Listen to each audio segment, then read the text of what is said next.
William Albrecht, you are a crybully. When people make arguments that you can't refute, you go personal and then shut the door on them.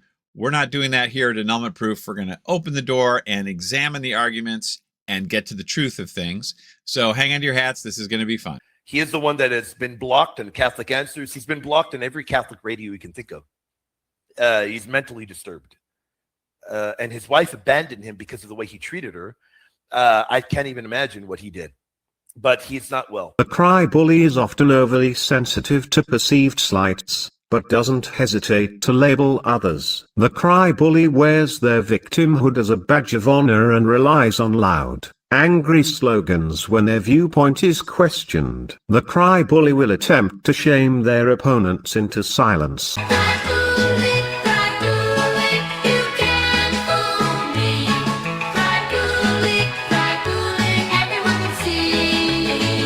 There you go, William Albrecht. He's like 95% debate tactic rather than trying to get to the truth of things. So I'm going to overturn his arguments, irrefutable, in this video.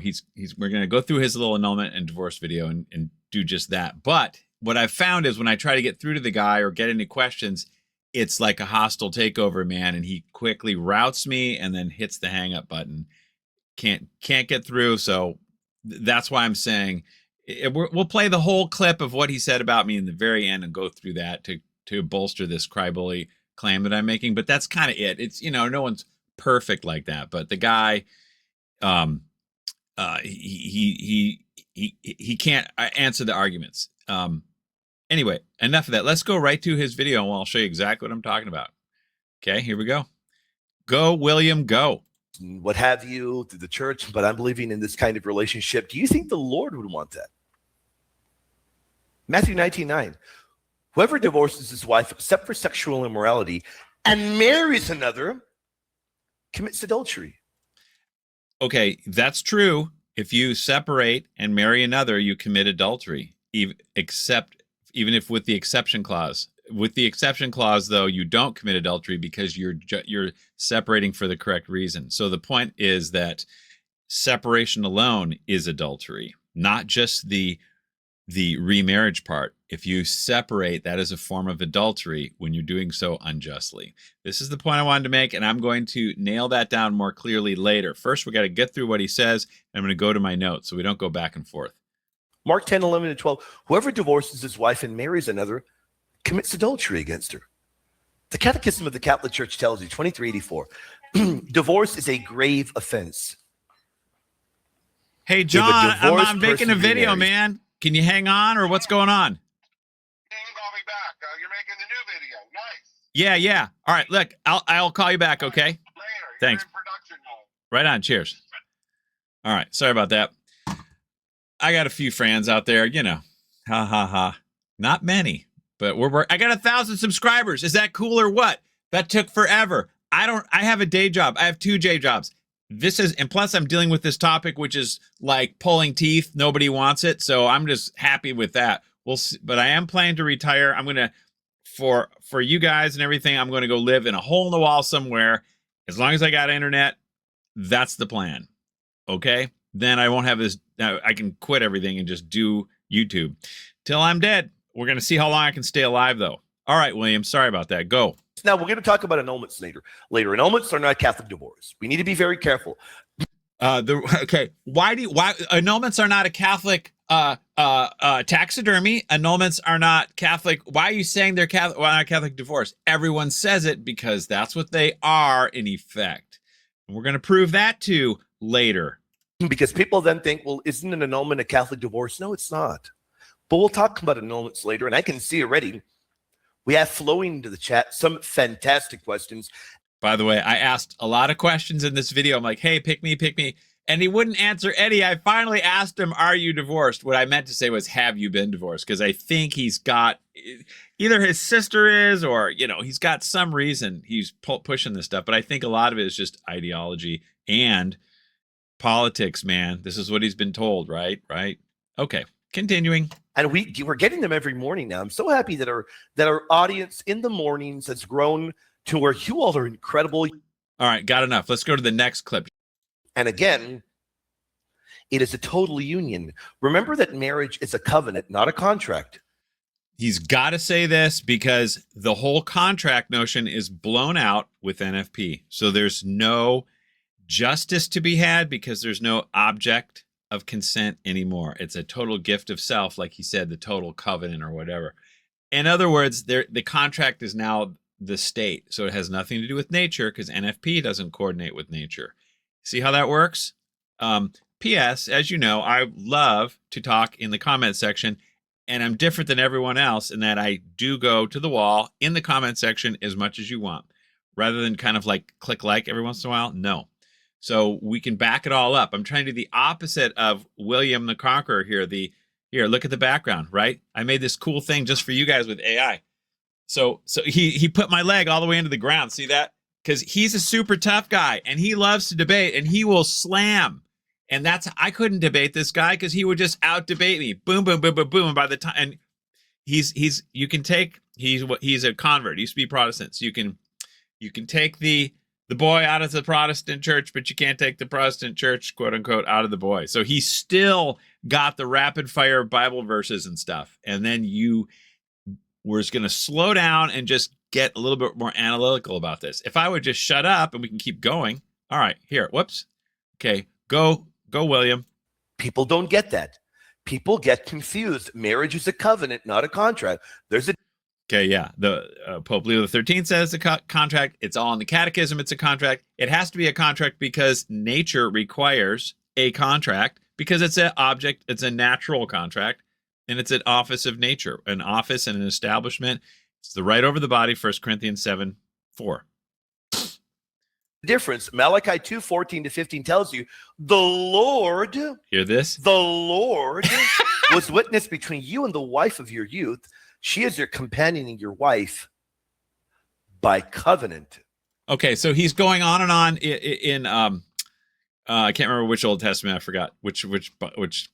Anyway, they're talking. They're talking about the custom. They're talking about the covenant of Levi. They're talking about how everyone needs to stay on the same page. We're all the same religion, the same creed, the same covenant. Okay, and now you're cruising outside of your covenant with heathens and stuff. That's what they're talking about. But just because they say the word covenant in there doesn't mean marriage is not a contract. It's just you're married somebody in your covenant, in your church, in your faith, in your belief, in your creed. And it's important to stay there, which is why we cannot have mixed marriages, because you can't have contracts with two different guarantors. You know what I mean? As in no small claims court. There's got to be a judge, and that judge is the bishop. That's why he's clean. That's the only thing he can cling to in the Bible is where it says covenant. But again, I'll go through this later. We're going to go through the Catholic nerd part later where we can prove all the stuff I'm saying. I'm just trying not to get bogged down. Continue, William. Did he not make them one? By covenant, not merely contractual, indicating you can rip up the contract or avoid. So this is what Father Mike Schmidt says all the time. A contract is something you can rip up. No, you can't. A marriage is a solemn contract, and it is a contract till death. You can't rip it up. Now, there are some contracts that say if you're, I don't know, there's escape clauses in them, but marriage doesn't have one. It's that type of contract. And it's solemn, and it's a vow, and it's before God. I'm going to read some quotes from the Bible later, which will put a little fear of God into you about what happens when you, quote, break the contract, you break your word. Not a good look. Avoid the contract if you want to. No, marriage is a covenant. It is a covenant. Okay, so the reason why he just keeps going on and on about this covenant thing, number one, NFP can only work with this covenant model, okay? The Protestants started it because they fired all their bishops, so they couldn't guarantee the contract. So they have to call it a covenant. And also, he has to have some sort of permanence, so he says it's a covenant. But here's a question I could ask William. I wonder if he would answer, is can two Satanists unbaptized enter a marriage covenant? And if they don't enter a marriage covenant, what do they enter when they say I do? I wonder what he would say to that. Okay, let's go to the next clip. Hang on. But a person's not free to remarry. In Catholicism, within Protestantism, anything goes. It's the wild, wild west over there. Anything goes, really. Now, I thought that was interesting. He said that in Protestantism, anything goes. Well, nowadays, In Catholicism, anything goes, because if you cannot define marriage, it's by definition lawless, as in undefined. Therefore, anything goes, which is why you can get, everyone gets an annulment who wants one, pretty much. And divorce is not a sin because we can't define the contract, which doesn't exist, right, William? So divorce offends nothing temporal, right? It's almost like saying abortion doesn't actually do anything because you're not, it doesn't make the baby unhuman. You know, it doesn't do anything. It's just a civil effect. Sort of like when you take somebody's family apart, you're not doing anything to the bond, right? Right, William? Right? Okay. That's why I kind of asked you if you had a divorce, but I think if you did have one, you would catch on. But if you got the annulment, you would probably, like everybody else, shut the door on thinking about this, because it's really hard to go, oh, I got an annulment and it's fake, or oh, I got remarried and this isn't even real. That's difficult, very difficult. I don't think you want to go there. See what I'm saying? But we have to, because everyone's doing, it's like post-abortive women don't really want to go to Project Rachel meetings that eagerly. Some will, but most are like, sorry, not for me, not today, haha. Okay, let's go. Somebody remarries while the spouse is still alive. That is adultery. The church recognizes that to be adultery. And the Catechism of the Catholic. That's right. If you remarry while your spouse is alive, that's adultery. This is why the Bible verse that says, except for grave cause, you can separate, put away, is irrelevant to the rest. Meaning, as long as you commit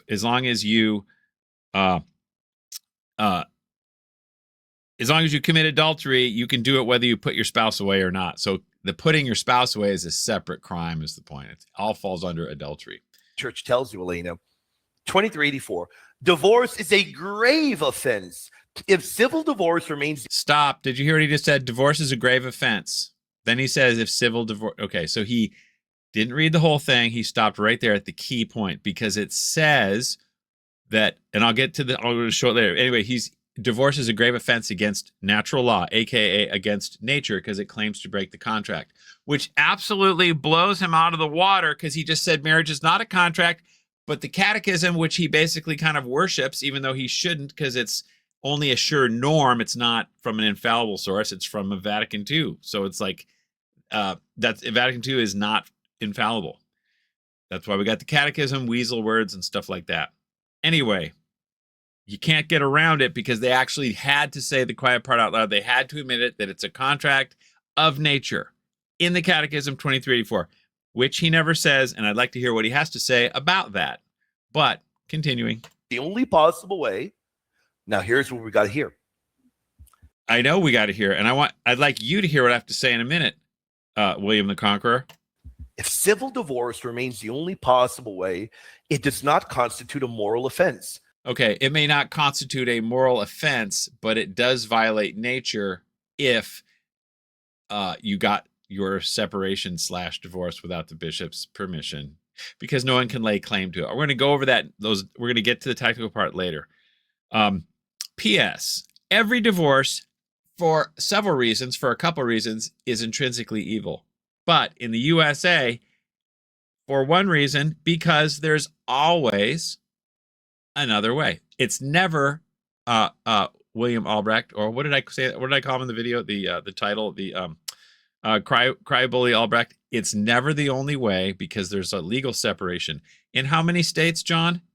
50 states. But some states don't have legal separation. They all do. Sometimes it's under another name. They call it a SAPSER, which is an acronym, in Texas, and different places like that. I think there's 5 states. You don't ever have to divorce, because you can always get legal separation. You never have to divorce. It's always a grave offense against nature if you do. And, of course, it violates the Christ in His church sign if you do. So if you want to, we don't need to split hairs on that, but there's never a divorce in the USA, which is the only possible way. But remarriage adds to the gravity of the rupture. The remarried spouse is then in a situation of public and permanent adultery. It adds to the gravity of the rupture of the sign, but you still have the rupture of the breaking of the contract, and it's permanent and public, just like separations are public, and also the adultery, the living in adultery is public. So when you're doing something a public sin, you're ineligible for communion. This is why separations without the bishop are ineligible for communion. Why we had separation courts, William, even in your town. I think you live in Laredo, Texas, El Paso, Laredo. I think that's where you are. There were separation courts even down there until like the Beatles' White Album. That's when they went away, because once NFP started making the rounds, and then Vatican II like tore out the object of consent. There's no more need for justice, because like you say, now there's no contract, and it's down the memory hole, kind of like the origin of the Bible for Protestants. Where did it come from? It just fell out of the sky. Well, the marriage contract just fell out. The marriage covenant just fell out of the sky, and the contract just evaporated. No one's ever heard about it before.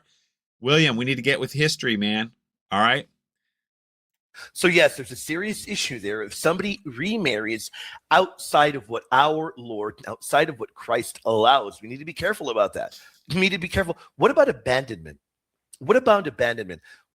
Abandonment means you abandoned something. But if there is no contract, you abandoned nothing, which is why your bishop, William, will tell you that divorce is not a sin. He'll tell you that. It's not a sin. What have you abandoned? There's no contract. What's the problem? What's the issue? Okay, you didn't abandon anything. The bond still exists. Whether one spouse lives at the North Pole and the other lives at the South Pole, and they hate each other, like the North going and the South going Zacks, like that, or whatever. Like I said, no contract, no offense. We look at abandonment, and abandonment appears in First Corinthians 7:15. 1 Corinthians 7:15. Okay, so this is wrong, and I'll show you the Bible verse later, so we don't go back and forth. But this 1 Corinthians 7:15 he's talking about is not for abandonment. It is for Pauline privilege. When two pagans get married, they're not baptized, and then one converts to the way, aka Christianity, then you are allowed to, through Pauline privilege, now you get a special annulment. It dissolves the entire marriage. There's no marriage. You dissolve a marriage. It's not an annulment. It's a marriage dissolution, which is in the Bible. That's what he's talking about. This is not the separation of spouses. William, you are all wet on this, but it would be really hard to debate you because you're so like fast, move on. And I can see why your wife left you, et cetera, et cetera. I got to go, John. Like that. If the unbelieving partner separates, let it be so. In such a case, the brother or sister is not bound. What's going on here? What's happening here? Many Protestants, Elena, will interpret that. They'll reinterpret that to, hey, you're free to remarry anyone you want to. No. What the Protestants interpret is the exception clause in Matthew and other places. You can, because they'll say you can divorce for immorality. So like, well, my spouse is immoral, so I can divorce. What it really says is you can put away for porneia, for fornication, for adultery, anything. This is in canon law. In other words, you have to have a grave reason to put your spouse away. That means physically separate with the bond remaining. That's all that means. That's all anyone ever said it means. That's the Catholic understanding until 1965. Always been that way. If we want to go back in history a little bit, William, because I know you're a tough guy, you're not afraid of history. So let's talk about that. Let's go there. All right. You let me just throw out this phrase, and I want you to wrestle with it, William, since you're a super tough guy and you like to wrestle and handle stuff. Separation courts. William, think of those words. Think of what they are. Tell me what they mean. Why did they exist down there in Laredo? About the time you were, I don't know, 1 year old, or how old are you? I'm older than you, I suspect. Not a whole lot. Anyway, go. Hey, you're free to read, but that is not what the text tells you. That's not what we're reading here. That isn't what it says. In fact, not bound doesn't mean that. That doesn't mean that. It means they're not forced to remain cohabiting. It also says they're not obligated. No, when they say not bound in 1 Corinthians there, they're talking about not bound. They're talking about no bond because you had two, it's Pauline privilege, two unbaptized. Sorry, you got that wrong. You just do. You know, and this is why I would like to kind of talk or something instead of, you should come on Annulment Proof channel where we don't have to worry about the debate rules so much. And you know what I mean? It's like, I'm not going to worry about saying the wrong things to you. Hit the eject button. It's really hard to talk to you because you're like, slap, slap, slap, slap. You don't want to make me mad, John. Careful what you say. All right, go ahead. To chase or to remain in danger. And by danger, we know it can be in relation to situations where danger is present. All right, so now he's just switching gears a little bit. He's talking about you can separate from your spouse, obviously, through common sense, and it's also in Scripture, for adultery. And that is anything which is against marriage falls under the umbrella of adultery, which is why Canon 1153 says you make life unduly difficult. You got heresy, you got, apostasy, crazy stuff. You can separate for those reasons. And then you take your case to the bishop. And I'm going to show something, how it used to be, and always still is, on the books at least. Bishop governs the separation. It's all scriptural. It's all divine law. It's all natural law. And it's canon law too. Let's go, William. Where danger is real, where abuse is real. But it doesn't mean that they're free to remarry. The marriage bond still exists, and the early church recognized that. Early church councils recognized that as well. Of course. I know you keep hammering that, and that's fine. The bond exists, which is why when you get an annulment, you have a defender of the bond. Every annulment trial. You know that, William. You've heard that. You understand it. Did you know, William, that every separation trial requires a promoter of justice to make sure that everyone is getting treated fairly as far as who gets the kids and the money and all that? Those are not mere civil effects. They're natural law, and it's in the contract. But you don't know. No one's told you about this promoter of justice. It's Canon 1696. Okay? So a separation trial is not an annulment trial. But anyway, no one is disputing. No Catholics say the bond doesn't exist or the bond is not permanent. But where the rub is Catholics today think marriage has no contract. It's right there in the Catechism today. Anyway, continuing. And the Catechism lays that out as well. But when is separation legitimate? People may be wondering that as well. When is separation legitimate? Well, that means it's being legislated. That means it's lawful. So you have to take your separation to the law, and you don't get to take it into your own hands. That's how that works. Otherwise, you can just say, hey, my separation's legitimate. You know, it's like I just create my own governance. No, because it's governed by the church. Otherwise, you can get married outside the church. You can get separated outside the church because it's legitimate if I say so. Not anymore. Those days are over. It's in the church now. And I'll talk about more of that later when we go through the notes. Is there ever a time where separation is legitimate? There can be serious reasons for separation. Maybe abuse has come into play. P.S. Every marriage has abuse. It's called for better or for worse. Everyone. You got emotional abuse. You got people calling you names. You got stuff. It's abuse is all over the place. It just kind of happens. It's called carrying your cross. It's called getting your rough edges worn off. It's called not hearing what you want to hear. This is all abuse. Okay. If somebody likes to put dents in your head with a blunt object, you can call the police, and that's a different matter. But short of that, okay. Maybe adultery. Or, as you asked, Elena, because you asked a fantastic question, maybe abandonment. And what happens if any of those fall into play?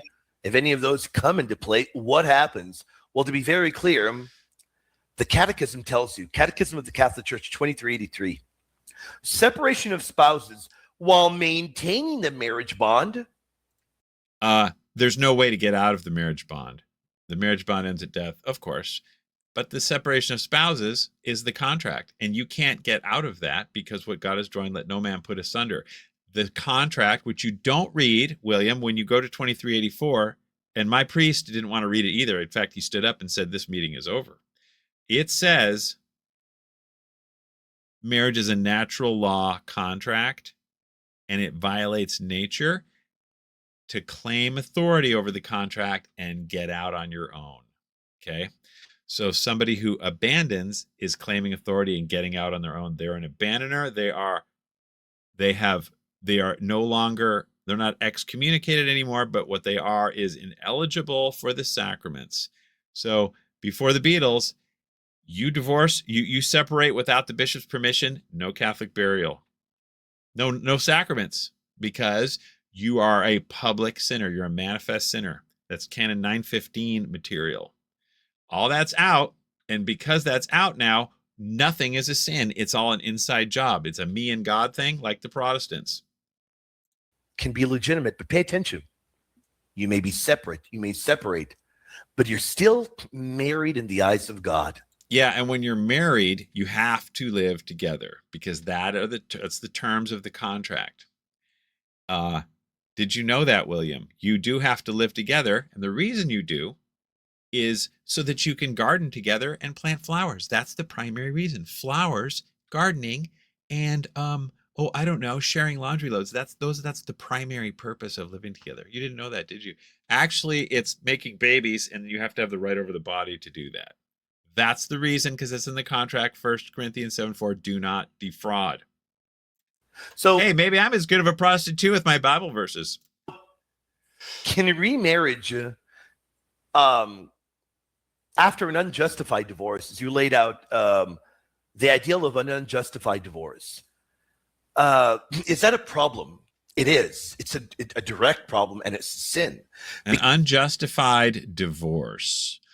As we said, all divorces are unjustified because you can always, in all cases, get a legal separation. But you want an annulment because you know you can get it, whereas before you could only get an annulment for, like, I married my cousin or something. Now it's if they don't quite turn me on, or it's not working anymore, or whatever, you can get the annulment. Anyone get, because love-based, because NFP requires a new telos. Here's my favorite telos. You guys love this stick. I know it. The first primary telos you have to go through is procreation. But NFP says, no procreation. You don't need to do that. So we can create a new telos, and we'll call it love, and we can flip this around. And it's called life-giving love. So we got to go to love first. Now our new telos is doesn't require nature. It doesn't require definition. So I forgot where I was going with that, but whatever. Continue. Because if the original marriage was valid, but this is the important point. We got to pay attention. Here's where the nuances come into play. And this is where we got to listen. If the original marriage was valid, if the spouse is still alive, and a second union is entered. Oh, by the way, if the original marriage is valid, they're all valid, William. I think in the at the beginning of the 20th century, there was like 4 annulments worldwide. They're all valid, quote unquote. People know where babies come from. People are capable of making babies. Those are valid because nature requires, the purpose is kids. Therefore, nature doesn't let you get kids without into a valid marriage. Nature doesn't. All right. So, it's so simple. But people are like, no, it's not nature. Oh, I know what it was, because it's not nature, because it's nature to have babies with the act. But now we're saying it's nature to have pleasure with the act primarily. No. That's new paganism. No.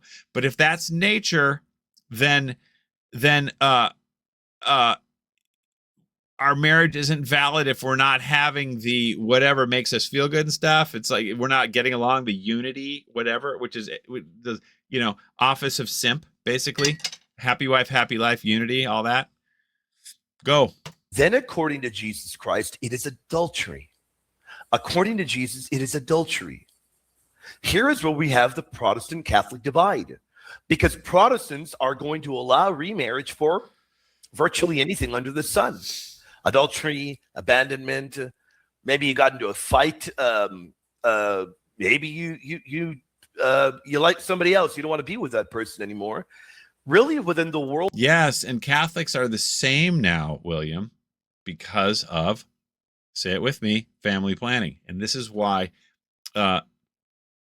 you can, once you have the family, it's funny, the Humanae Vitae is almost plagiarized word for word from Lambeth Conference 1930.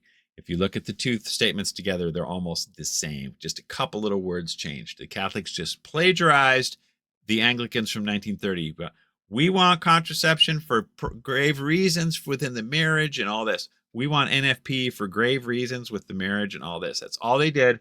And so now, once you make love the foundation, you can't govern that, so you can go in and out of it, peace in, peace out. Once you make love the foundation in Catholic marriage, you can go in and out of that piece through a different door. We'll just call it an annulment. We don't call it a divorce. We call it an annulment. See what it is? It's like, I can steal your car. I'm like, I didn't steal your car. It was never your car in the first place, William. See, and this wasn't your car. I know you don't understand that, but it's not car theft. It's car nullity, William. It's a really nice car, and I like driving it, and you're not getting it back because it was never yours in the first place. I know you bought it at the dealership. You thought you paid for it. You remember signing the papers. You went through all those motions, and you handed over the money, and you felt so good in your new car. But it wasn't real, William. Something was missing. And the way you really felt about that when you went to get that car, it wasn't real. And I'm just here to tell you that. And that's why I'm taking your car back. It's actually my car. I'm going to make it my car now. William, we'll pray for you, man. Okay? Hey, I'm just trying to give you the truth about matters. Okay? I know Protestants steal cars, but Catholics don't. We just call it not your car anymore. Of Protestantism, there are no barriers to getting divorced and remarried. Sadly, because then there is that divide there. And why is that, Elena? We truly believe, and we argue, the reason that is the case is because they do not view marriage as a sacrament. That is what I truly, in my heart of hearts, believe. They don't view marriage as a sacrament. And even if they did view marriage as a sacrament, well, I don't know. Even if they don't view marriage as a sacrament, they view it as a Protestant can do anything they want with the Bible, and that's why they do that. People are highly motivated to get what they want in that department. Highly. Hell hath no fury, stuff like that. So if there's no authority saying no, then I'm going to do that. And nowadays, William, because of NFP, there's no authority saying no to a Catholic who says, I want out of my marriage. Who's going to tell them no? Well, follow your heart, pray about it, and if that's what you need to do because you're in danger or you feeling abused, divorce is not a sin because there's no contract. Trust your judgment on that, pray about it, and then we'll probably get you an annulment because it sounds like your spouse was a serious beastie or whatever, and they weren't capable of consent. Groovy? Oh, yeah. Just like you weren't capable of consent to buy that car. I know you thought you were, but you just weren't a really good driver. You didn't really feel it. Guess what? I'm feeling your car now, William, because it's really mine. You just didn't actually, truly, deeply buy that car. That's why it wasn't yours in the first place. But I know you thought it was. I know that's a sensitive topic, William, and I know you really love that car. I'm sorry, though. It wasn't real. Because they don't have marriage at that high level, as in Catholicism we do, well then remarriage is allowed for virtually anything. But Elena, in the Catholic position, marriage is allowed. All right, I have got to take a leak. Hold on. Okay, this is much better. Lifelong covenant. It ends at death. That's right. It's only when it ends. There is no remarriage unless the marriage was never valid to begin with. And then the question of an annulment comes into play. So and I think there's a big scandal with that. A lot of Protestants are like, you Catholics, you just get out of your marriages another way. And that's exactly right. Once you redefine what marriage is, you can get out of it. Once you redefine what car ownership is, you can get out of it. Or I can take your car from you, William, because I can just say it wasn't truly, truly yours. You didn't have capacity. I know you had the money, but you didn't have capacity to truly own that car. You thought you could own a car. You thought you just had to be 16 with a license and the money and to be able to drive and be no. It takes much more than that.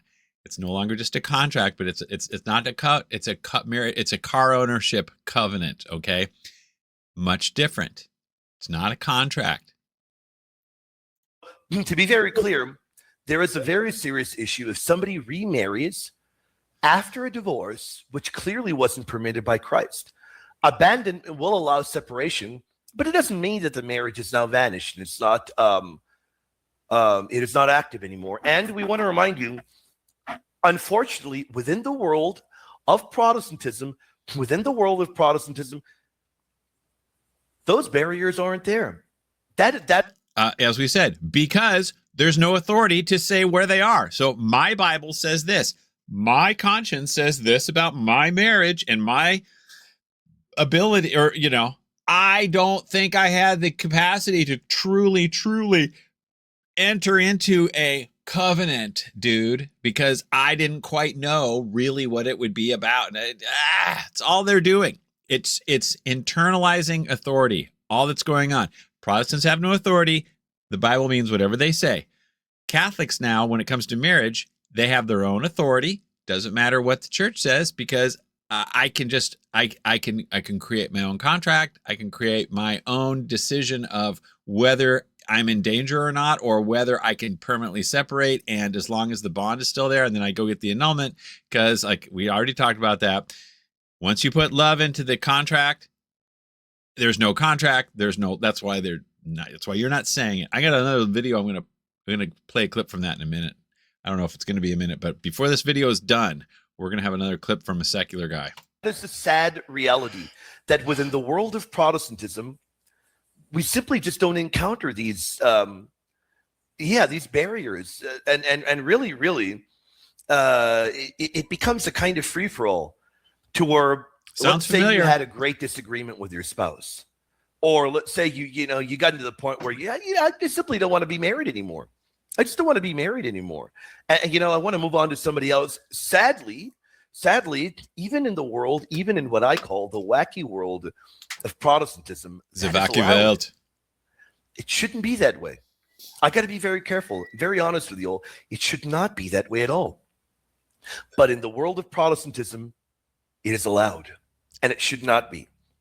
But people tend to get confused, and they think that, well, okay, there's similarity within Catholicism. No, there's not. Yeah, there is. As I just described, you are taking the law into your own hands now after Vatican II, because what was defined is now undefined. If anyone wants to ask me about that in the comments, I will give you all the proof in black and white from canon law and the commentary of why marriage today is not defined, and people can move in and out of it at will with the Catholic Church, because there's no definition of the object that you consented to. Therefore, you can't say whether it happened or not. And the in a pastoral kind of way, all the tribunals are like, yep. Because of ideology, they just grant those annulments, especially in the USA. I could say more about that. It's another topic.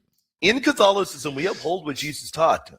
In Catholicism, we uphold what our Lord laid out. And what our Lord laid out is very clear. That's why that was such an important question to tackle. Elena, that was a phenomenal one. Thank you so much for that great question. Because Luke 16:18 tells you, everyone who divorces his wife and marries another commits adultery. Okay, anyone who marries his wife, or even if they don't divorce the first, commits adultery. So there's two crimes. There's the divorce and there's the remarriage. Those are two separate crimes. Otherwise, they would never say anything about you need an exception clause. There wouldn't be an exception clause because there's never a problem with divorce, because there's no contract. There's nothing going on. Separations are irrelevant. They don't do anything as long as the bond remains, right? Right, William? St. Paul knew that too. Meaning our Lord taught that. The apostles knew that. St. Paul laid that out. He tells you in Romans 7:2-3, a married woman is bound by law to her husband as long as he lives. She will be called an adulteress if she lives with another man while her husband is alive. Did you catch that? I did. That's right. She's an adulteress if she lives with another man while her husband is alive. That's right. Whether or not she had just cause to separate is another question. That's a crime right there, because if you separate without just cause, you are an abandoner.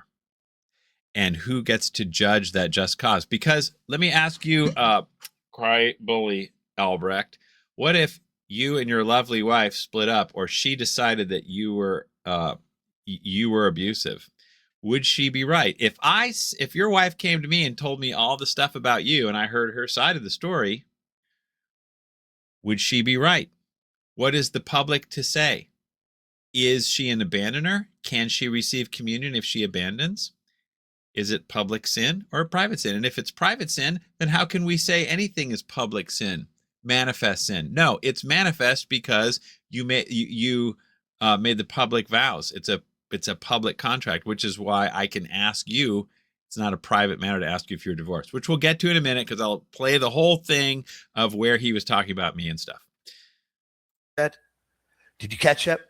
She will be called an adulteress if she lives with another man while her husband is alive. Devastatingly clear. Devastating. Marriage binds you until death. And the other particular point? What is the other point?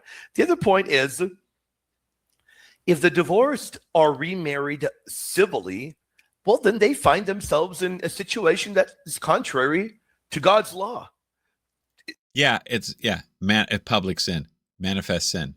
You can see it. Doesn't have to be notorious, just manifest. Same with separations. You can't, if you separate extra ecclesia, you go to hell. If you marry extra ecclesia, same destination. It's just a little worse. You get a little lower spot in hell, I think. But it's all manifest public sin. Not anymore, because there's no contract, because there's no rules, because there's no terms, because there's no nature. We must move beyond good and evil, I think Nietzsche said. So we must move beyond nature now. It's about love, right, William? Just like that car you thought you owned because you thought it was about ink and cash and paper and signatures. No. We know so much more now about car ownership than we used to. It's very deep, very meaningful. And you weren't capable of that car you owned. That's why I'm driving it now, because it wasn't really yours to begin with. Ultimately, it's contrary to God's law. And nobody should be celebrating that in any way at all. That is an enormous problem. Nobody should be celebrating that in any way at all. So, yeah, that's part of why I say also don't go to those annulment weddings, because you're celebrating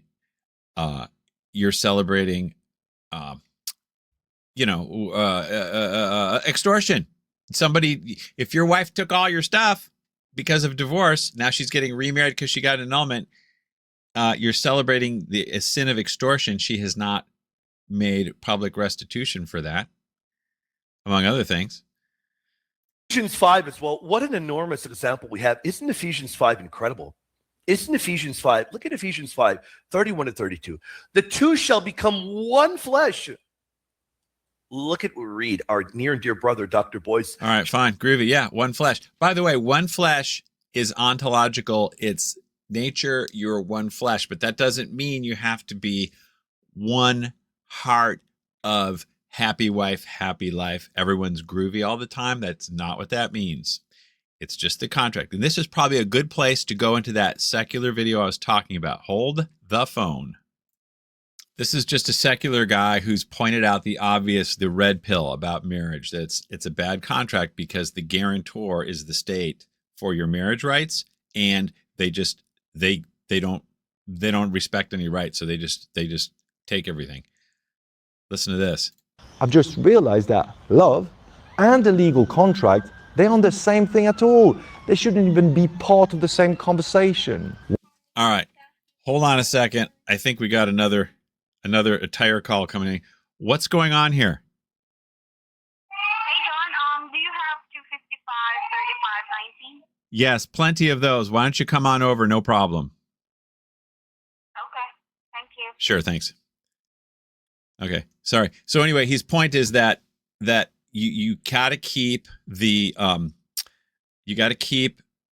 love and contract are separate and have nothing to do with each other. Ding, ding, ding. That is Catholic. He's exactly right, which is why even Pope Paul VI said in 1976 to the Rota, hey, all you crazy annulment people, Love is irrelevant. Marriage exists independent of love. You don't need love to get married. You don't need love in the marriage. It's still binding with or without love, has nothing to do with it.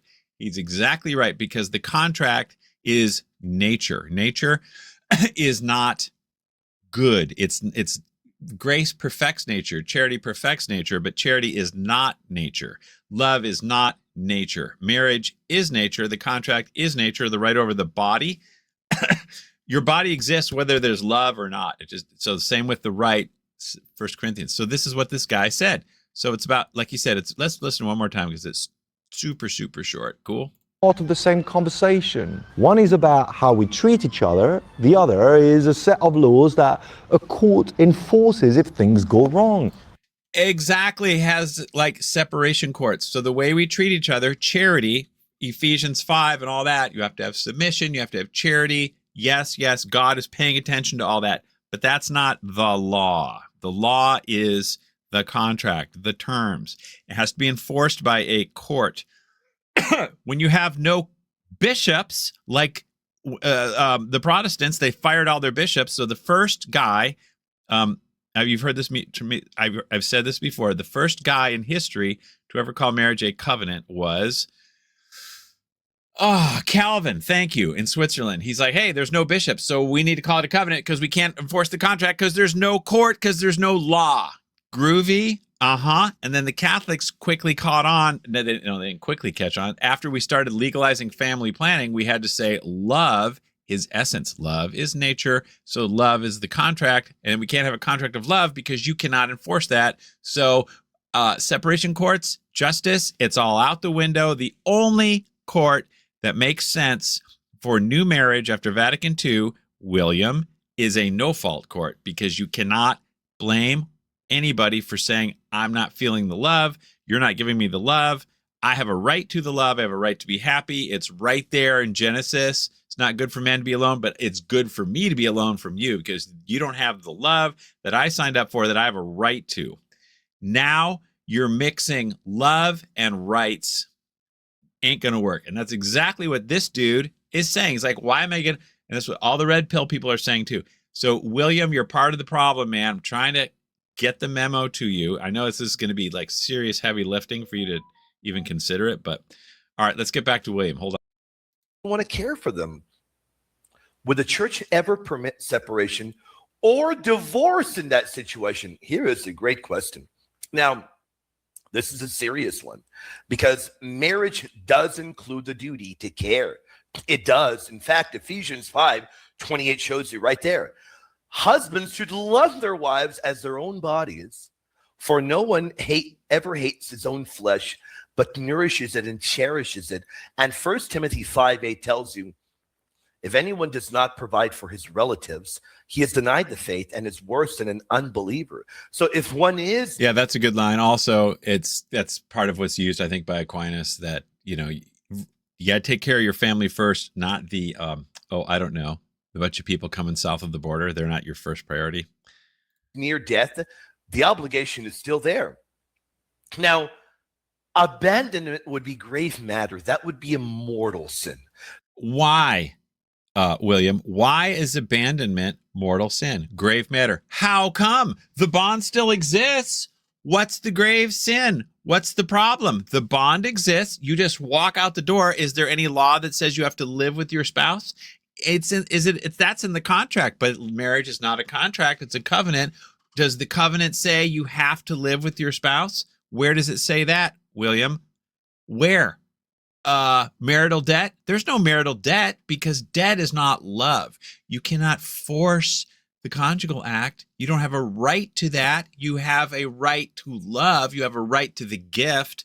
You have a right to mutual consent, perpetual consent. Okay, so you have to keep on consenting. So where's this contract? Why, William? How can you say abandonment is grave matter or sin? Based on what? I'd love to hear you tell me why. Go ahead. Whenever you can is cool. So abandonment would be a mortal sin. The church recognizes that. So that isn't good at all. It would be. Now, no bueno. No bueno. When would separation be allowed?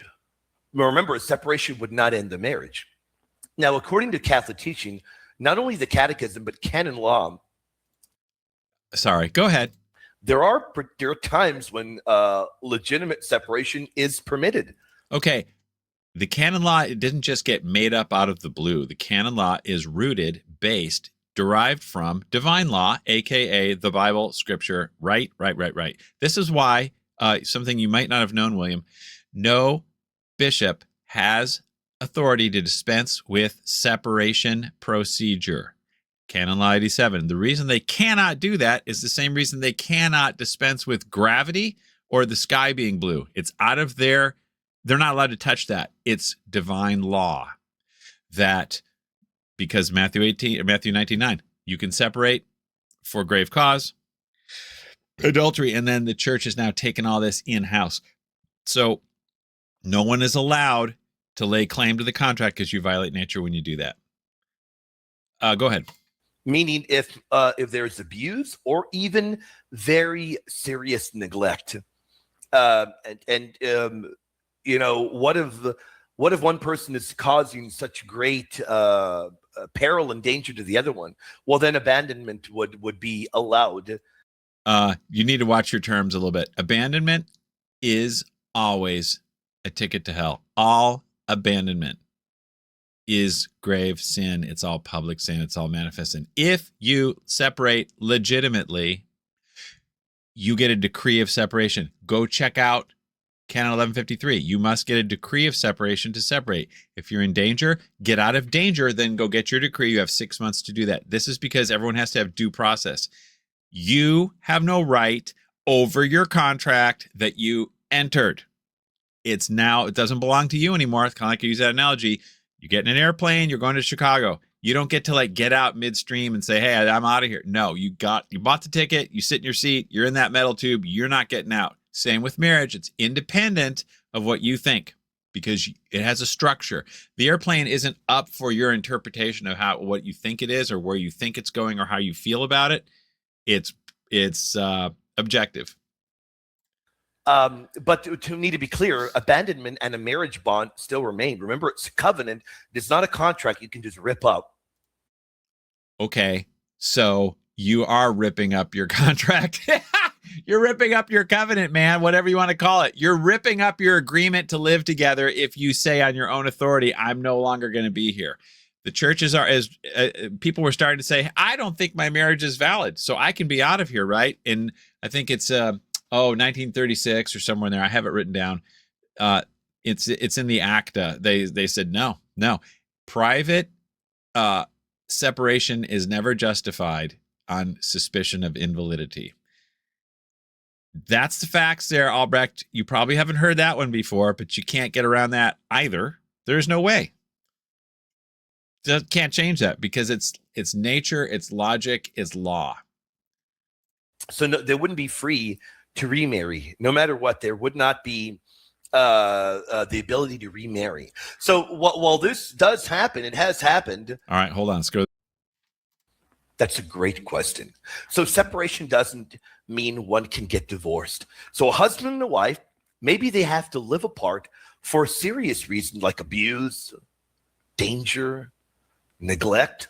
They still remain married. Because what God has joined, no man can separate. To be very clear, as the Bible lays it out, what God has joined, no man can separate. You are so fodder for red pills, for the red pill, William, because you just keep saying, hey, there's no contract. There's no contract. So what is there? There's no fault divorce. That's what there is. And who wants to do that? Usually it's the woman because she feels things and she just goes off, dude. And who's to tell her no? Because the husband has been programmed to simp because he has to say, yes, dear, because we're trying to build unity. And I've used that analogy. The beings will continue until morale improves. Antifa is totally fine. As long as there's no cops around, there's peace. Got that? See how that works? Okay. No law equals peace. And if don't get me started. And we're told in 1 Corinthians 7:10-11, a wife must not separate from her husband, and the husband must not divorce his wife. So notice how St. Paul will allow separation. He won't allow remarriage. So he's saying, notice how St. Paul will allow separation. he's using the Pauline privilege verse, which has nothing to do with separation. William, I'm accusing you right now of having nowhere to turn for Bible quotes or any Bible that says you can separate with the bond remaining if you're baptized. Where is it, William? It's not there because you turned it into a quote about validity. You think that Matthew 19:9 exception clause is for invalidity.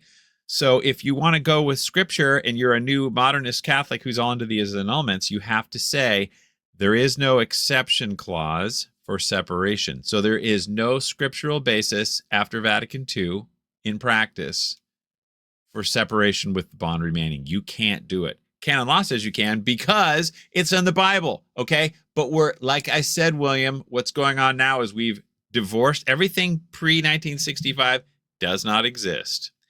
It's all new. And then what they do is they just go back, well, the Bible means this. That's what everyone likes to do. That's, Protestants do the same thing. You say, look, all Christians worship the Eucharist until Martin Luther. Well, the Bible says this, and that's why you ignore, it has to go with logic, history, tradition, scripture, everything. And what you have, William, is nothing but the modernist take on separation, which is because the church says so, and it's not in the Bible. It ain't in the Bible. What you're sourcing is not the separation decree stuff. It's Pauline privilege, which is dissolving of the entire marriage. And again, as we've laid out many times, separation can be legitimate. How? Maybe there's abuse. Separation can be illegitimate. Canon 1153, 1152. If adultery means permanent separation, everything besides adultery is not permanent separation. And either way, because you're publicly separated, you have to be publicly authorized. Legitimate means bishop decree with a promoter of justice. Every separation decree needs a promoter of justice, and they were all in the separation courts, which you've never heard of, William. And I'd like you to look up that word, that term, separation courts, and tell me why the separation courts stopped doing business in Laredo about 1968. Why did that happen, William? I'd wait to hear an answer on that one. Maybe there's all kinds of things that make it impossible, Ari, to live with a particular person. Maybe their health is in such a state that the health of the other person as well is in such a state that one of them needs a caretaker, or that both may need caretakers. That's possible. There are all kinds of situations that can be possible. So living apart can be allowed, but divorce wouldn't be possible if the marriage was valid. Okay, that's right. They're all valid. Sorry. And Canon 1059 says, or 1060, they're all valid until proven otherwise. So you can never divorce because you're saying, well, I think I'll get an annulment. No. There can only be you can only get a civil divorce after the annulment. And you can't get the annulment without the divorce these days. You can. The tribunal will grudgingly, reluctantly tell you that you do not need a divorce to get the annulment because there's no church law that says it. It's just a stupid bishop law that had to come up because someone has to adjudicate the contract, the separation, the terms. Someone has to tell who gets the kids, who gets the money. That's the bishop's job because it's natural law. CCC 2384. It's nature. It's not civil. Natural law is not merely civil.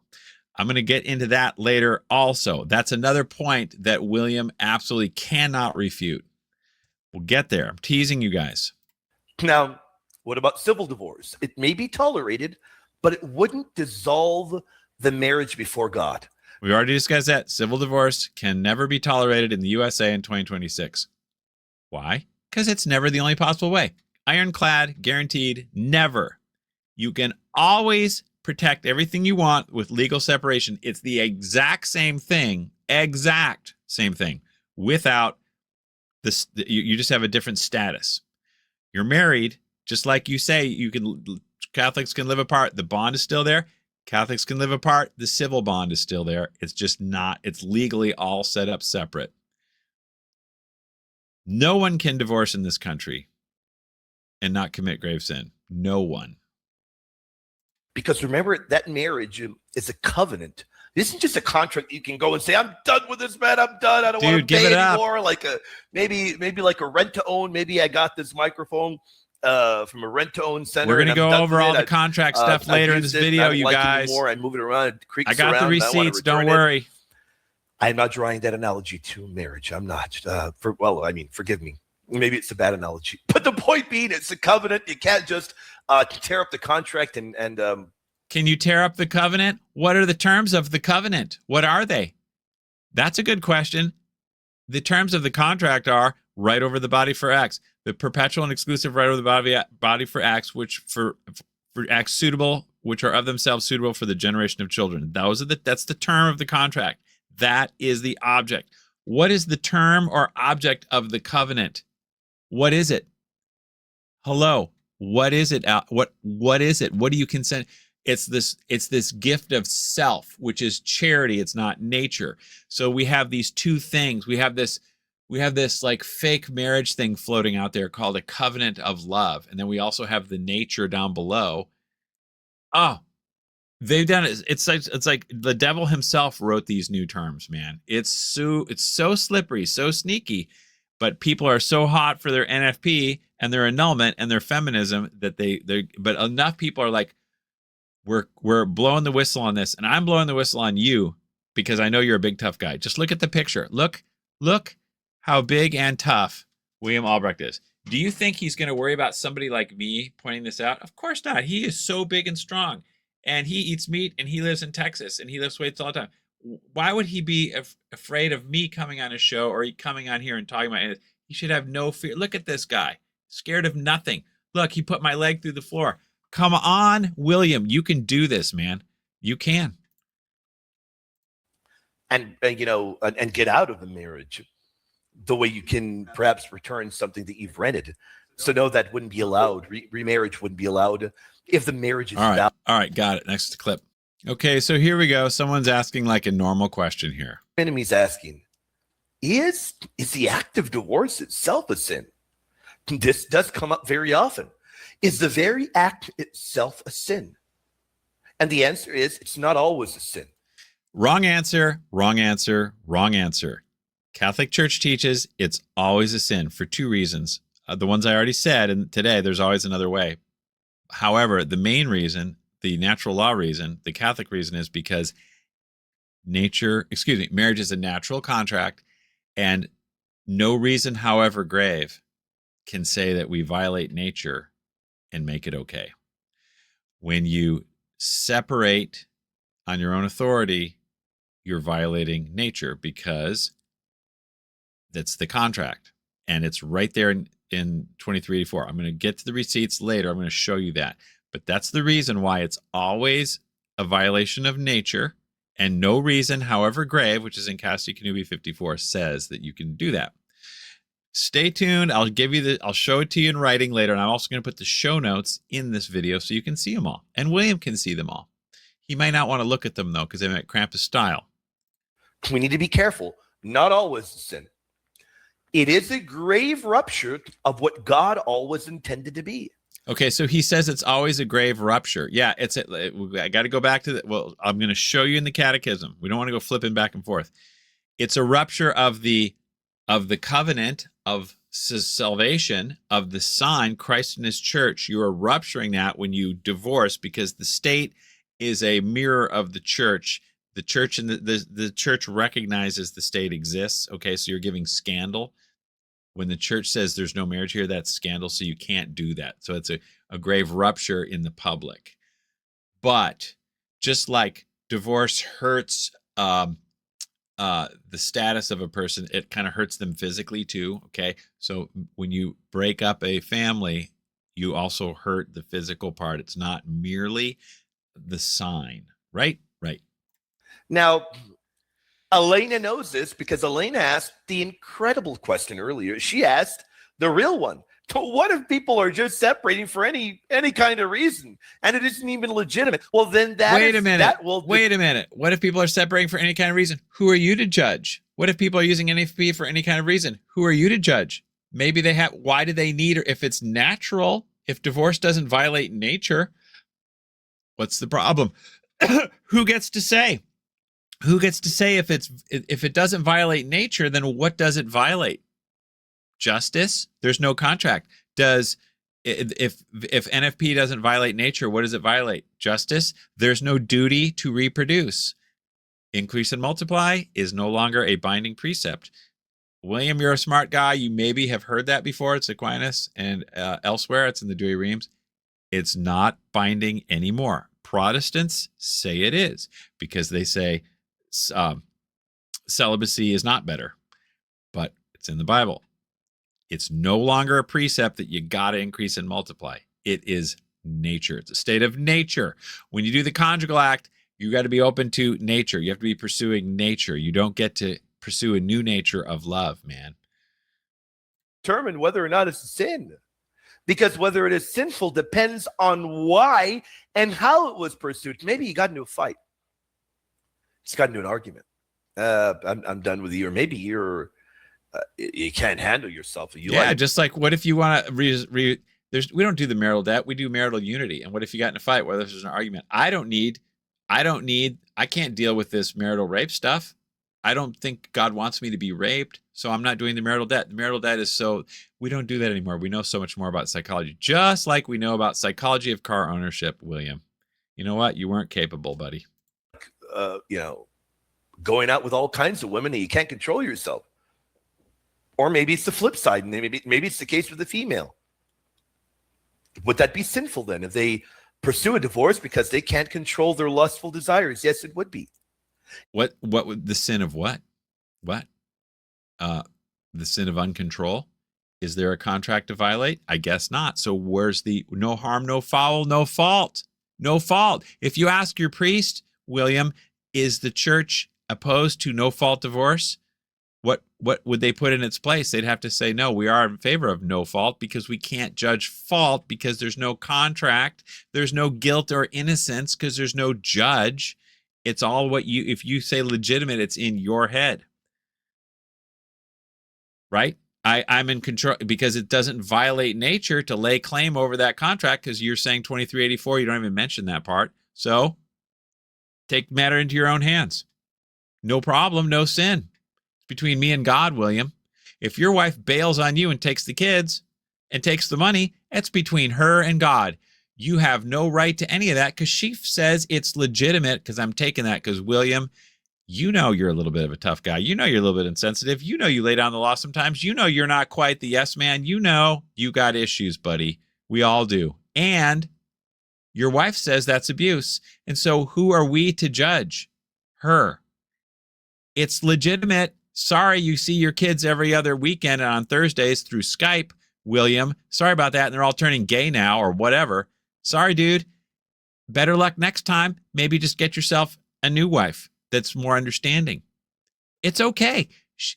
It was never really valid in the first place. She'll get the annulment. It would be. We need to be very clear, Sir Minimi. By the way, Sir Minimi, you're phenomenal. Thank you. Lord bless you for your support, brother. Thank you so much for being a goated moderator and a goated member, brother. Thank you, my friend. Remember what our Lord says. What therefore God has joined together, let no man separate. Right. And that's the contract too. It's not only the bond, it's the contract too. And I'm going to show you all the receipts about how and why and where the Catholic Church has always taught and teaches today that marriage is a contract.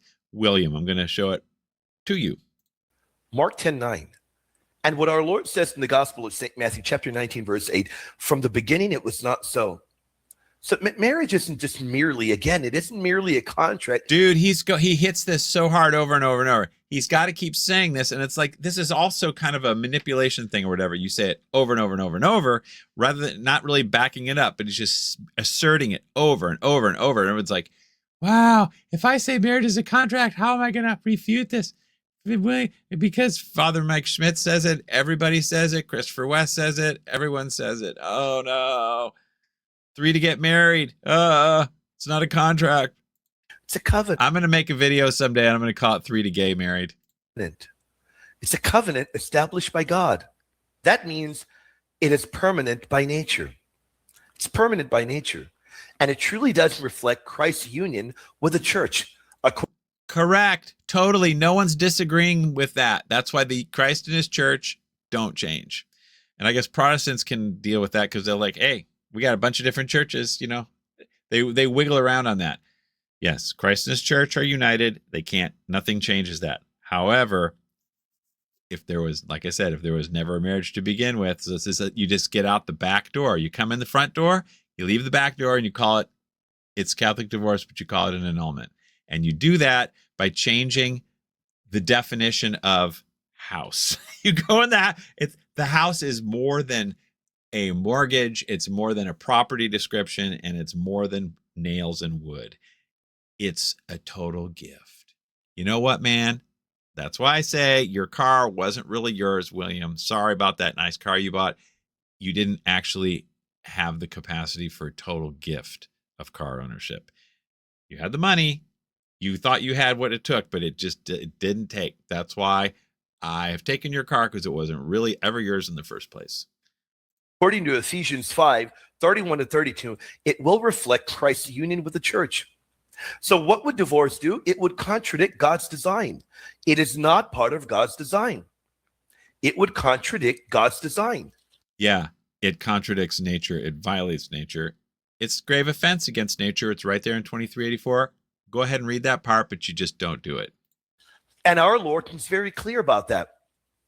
Our Lord explicitly condemns divorce and remarriage.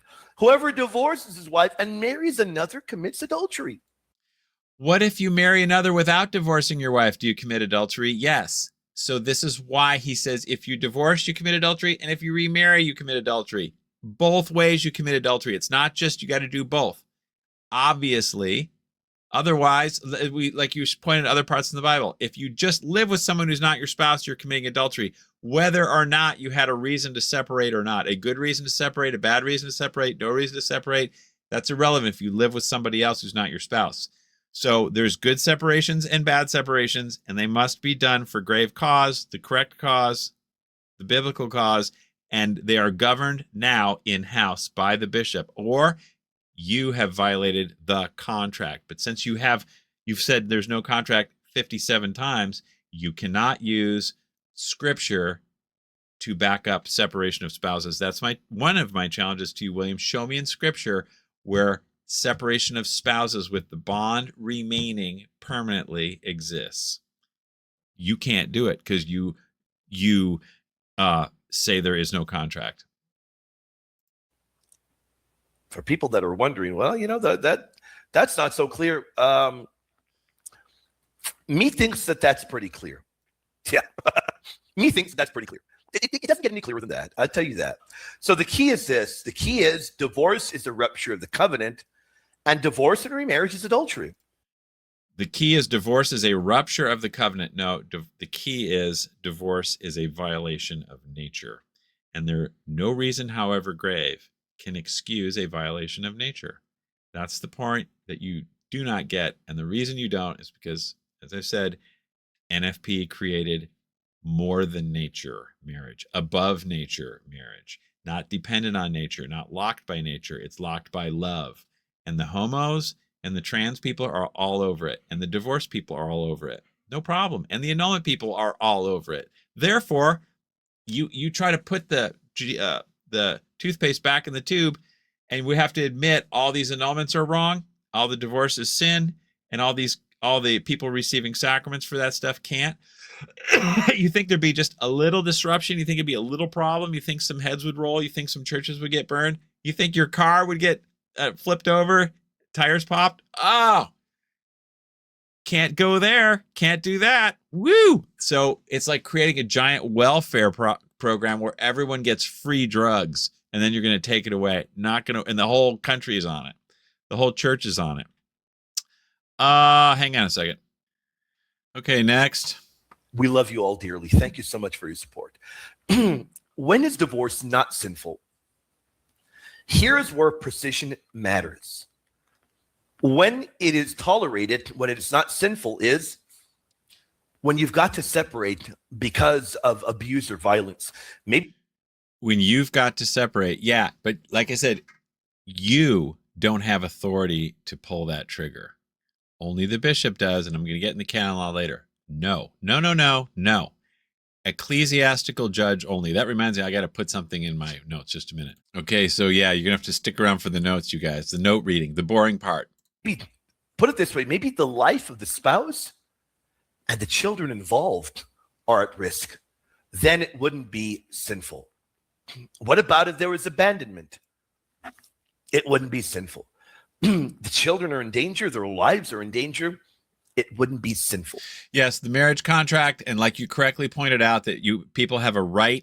You have a right to go. You have a right to be taken care of and stuff to a degree. So you can go to the state because that's already in the contract.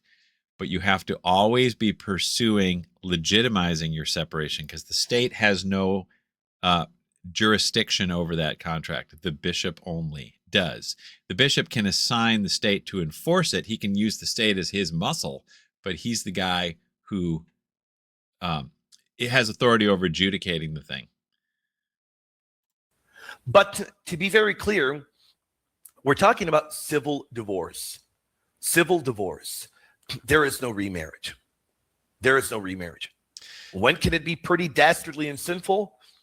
When it's done for a selfish reason. Who is to judge? If your wife takes your kids and your stuff, and maybe start, is she selfish? Who are we to judge? We can't judge. That's between her and God. But you're like, hey, I'm doing everything I can to try to not get her to do this. I'm giving her everything I possibly can. Dude, you're manipulative and I know it. And you're selfish. And she's saying the same thing. I would hate to find out what a selfish abuser you really are. Okay.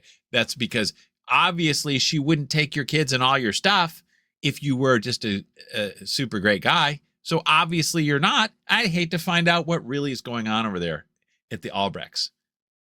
Right, buddy? And a lot of the times it's done for a selfish reason. A lot of the times it's done for a selfish reason. I want to pause and give a shout out. All right, that's enough of that. Hold on, next. Okay, so this is just classic stuff that you get from typical Catholics nowadays on as far as the teaching of marriage and stuff. Look what this person who has chimed in says. Marriage covenant, not a contract. Good, you're duly following orders. The catechism, irrevocable covenant. Of course, just because you say it's irrevocable, it's just adding words. Everyone knows that, right? Contract is terminable. No, some contracts are not terminable. They're terminable at death, like the marriage contract. Covenant is permanent. Covenants are beyond death. You know what I mean? Covenant is permanent, but the contract is the terms are till death, and that's it. God's covenant with Israel, Christ with his church. Yes, you have a covenant. That's right. But these people are like, there's no contract there. There's a contract and a bond. There's a contract. Okay, you can call it this. Like I said, the modernists use words to change the actual definition of marriage. Okay, sacrament sanctifies with self-gift eternally.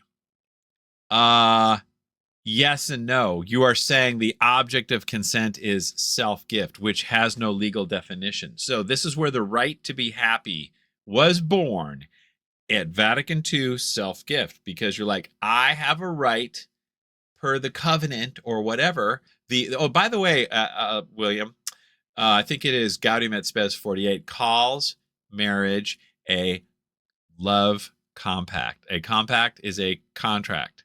So this is like the self-gift contract. So therefore, that, like you said, like I was saying, your wife may decide you are incapable of self-gift because she's asking for love on her terms, because that's what love is. She knows, right?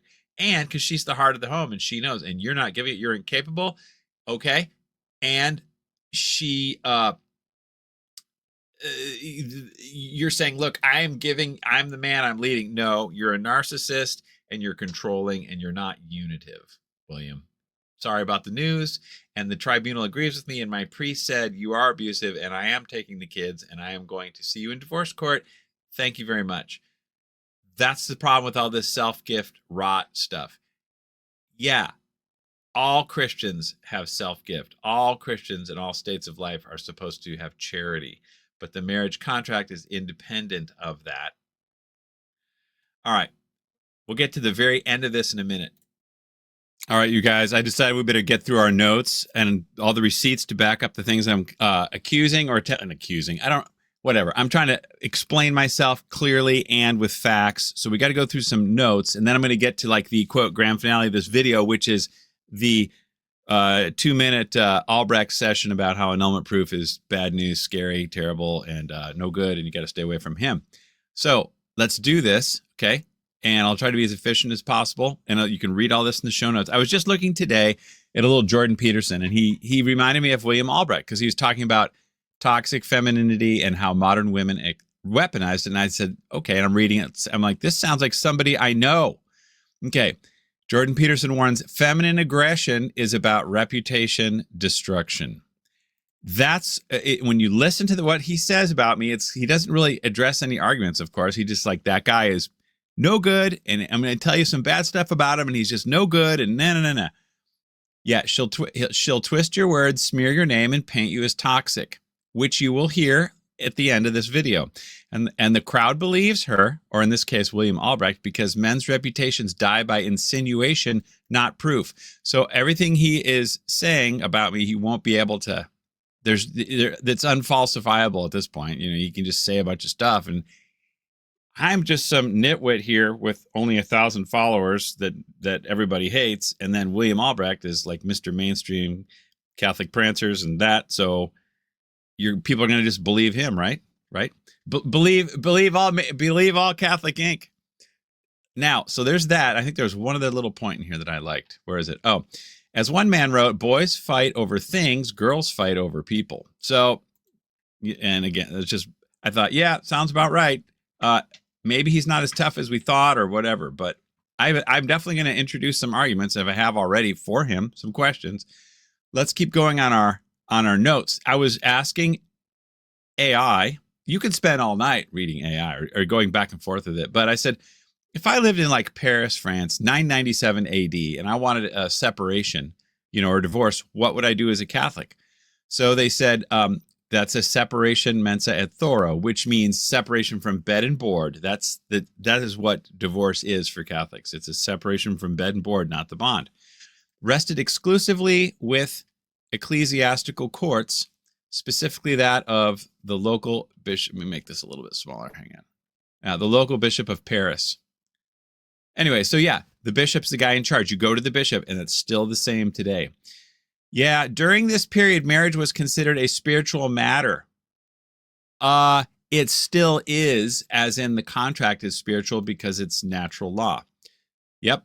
All right. Now,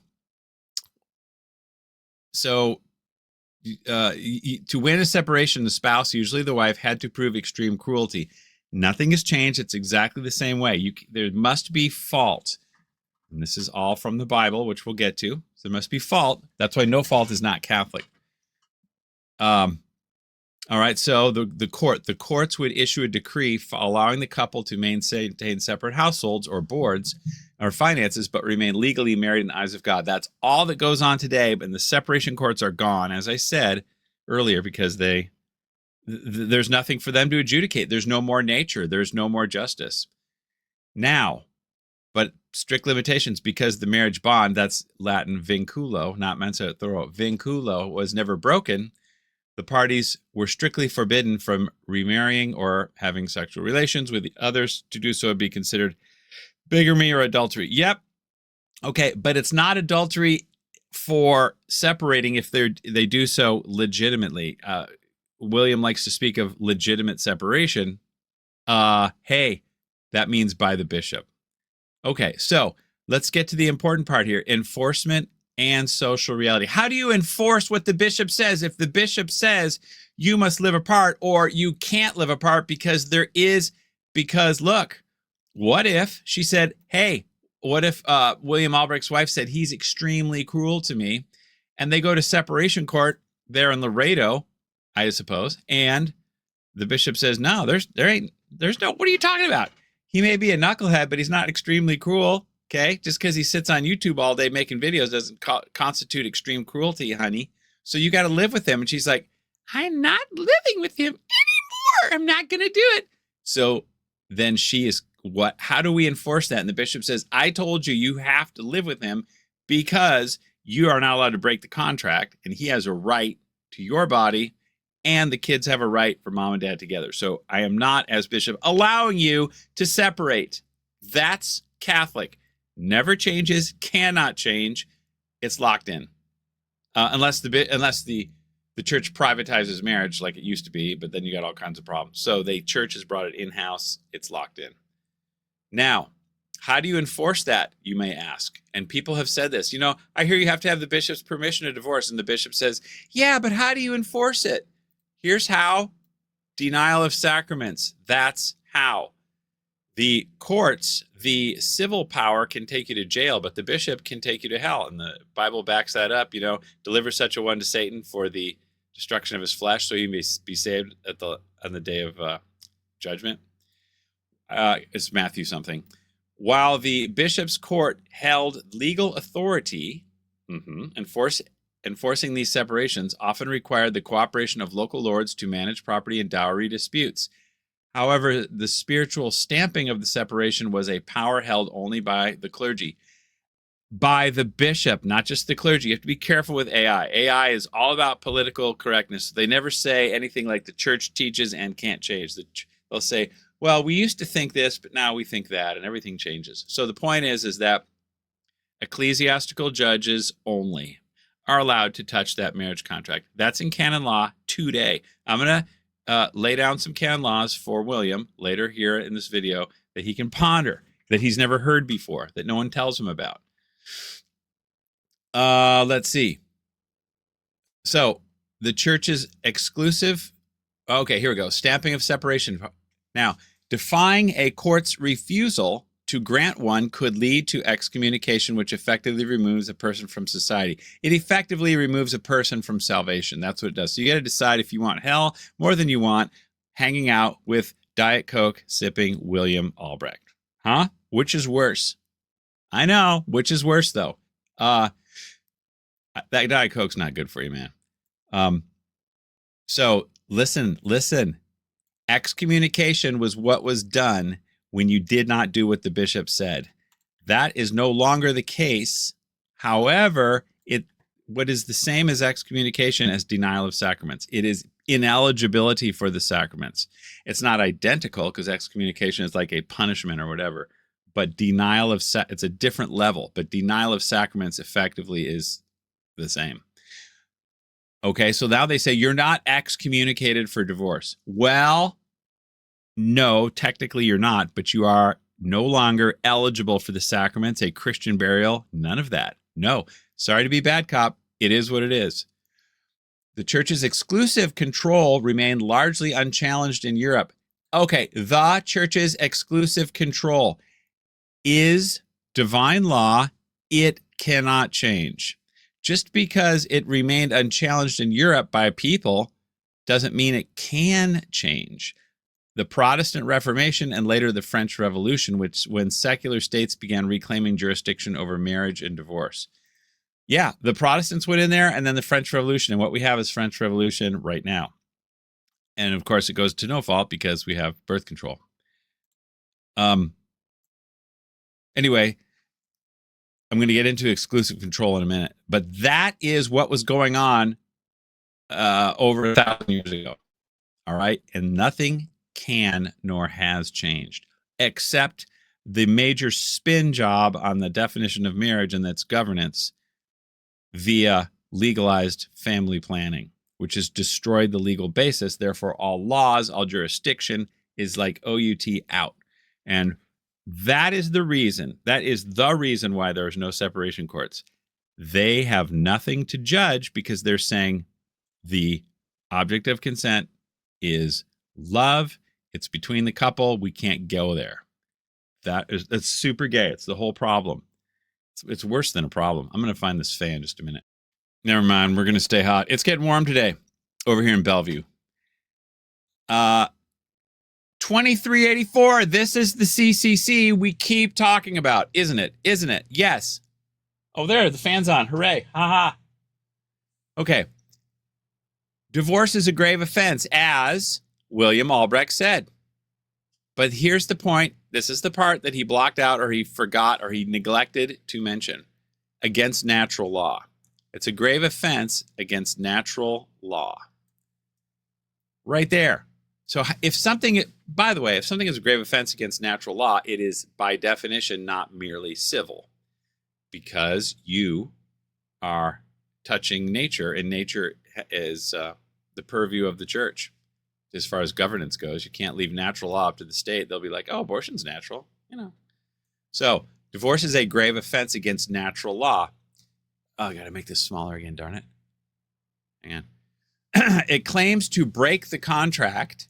This is the part that William doesn't say. It claims to break the contract. So when divorce doesn't claim to break it, the person doing the divorce claims. So when William Albrecht's wife says, I am not listening to the bishop. I know William tried to get a separation decree because we're having trouble over who drink all the Diet Coke and how he's on YouTube all day and he doesn't talk to me and everything. So I'm not going to live with this guy. I'm going to divorce because I think William is not capable of marriage. Just like he wasn't capable of actually buying his car, he's not capable of marriage, right?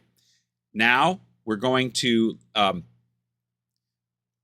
going to lay claim over this contract and I'm going to take it to the state. That's what I'm going to do because God told me that I am right and I am innocent. And William's terrible. William the Conqueror, he's terrible.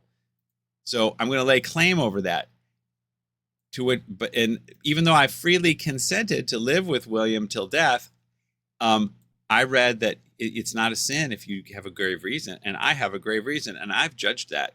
No bishop can tell me he doesn't know what it's like living with William. Only I do. So I'm following my conscience. And you know what? The bishop says it's okay. Actually, I just don't have.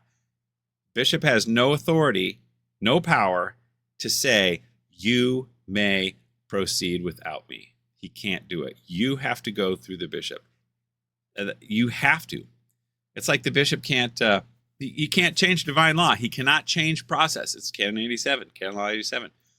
Okay, there you go. William, you got to read this. It's an offense against natural law. So everybody who offends natural law is guilty of a grave sin. Sodomy, adultery, those are things against natural law. Okay, keep going, John. So, divorce also, they don't say also, but I do. Divorce also does injury to the covenant of salvation. You can call it a covenant, you can call it a sign, which is a sacramental marriage is the sign. Okay, even natural marriage is the sign, you might say, because it's Christ and his, it's not doesn't matter. It's the sign of Christ and his church, inseparable. Yes.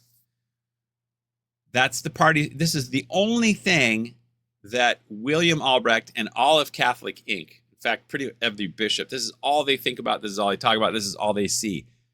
Divorce does injury to the covenant of salvation. This is all they look at. Divorce is a injury to the covenant of salvation. That's all they see. They skip this part, all of them. They can't say this because they have to reckon with natural law and exceptions to offending natural law. William Albrecht, got a question for you. Are there any exceptions to offending gravely natural law? The answer is no. However, you say there is. It's like, this is why they're like, hey, no, I'm going to talk to this guy. Get him out of here. He's going to mess up our Catholic Inc. The kids who are getting messed up, the families, the civilization, more important than Catholic Inc. We have got to get this truth out. Anyone want to tell me I'm wrong? No problem, man. Come on over. You talk to me all you want. I'll give you my phone number. Whatever you want to do.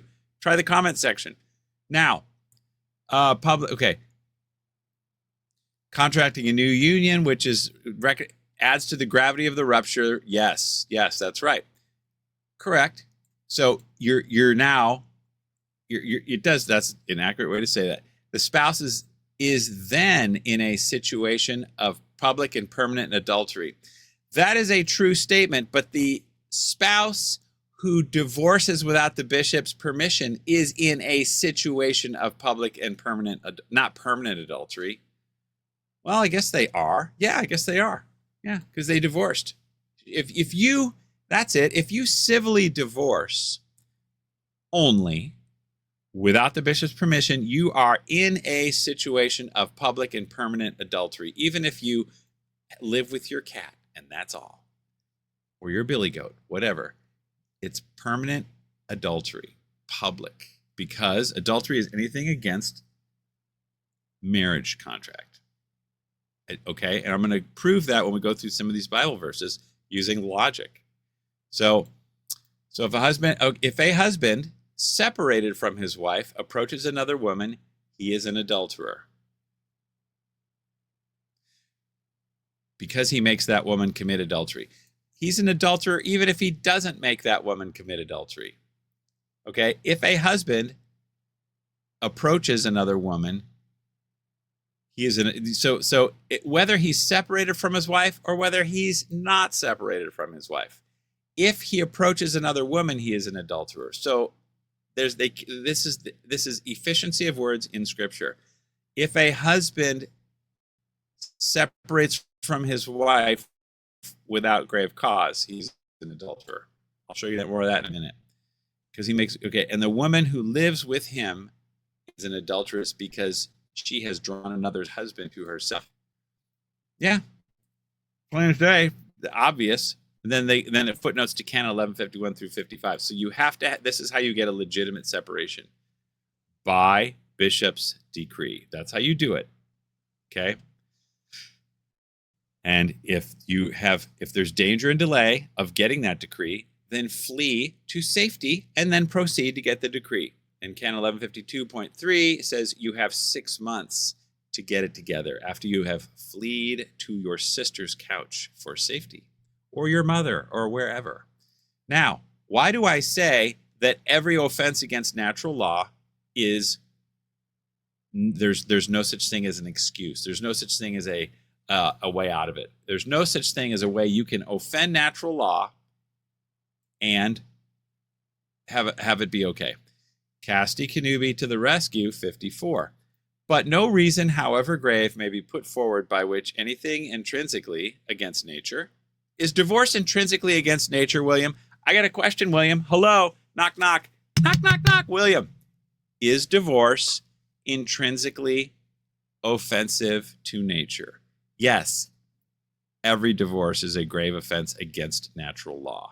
Yes. And that's because you, not the bishop, but you, your wife, whatever, your husband, whoever, is claiming authority to break the contract. Like we said, divorce doesn't break it. The person breaks it and takes it to divorce court. They separate it. Yep, that's what you're doing. You're mensa et thoro. Okay, so every divorce is a grave offense against natural law. I don't care what your reason is, wife of Albrecht. If you can't stand him, or I don't care if he uses you for target practice with his 22.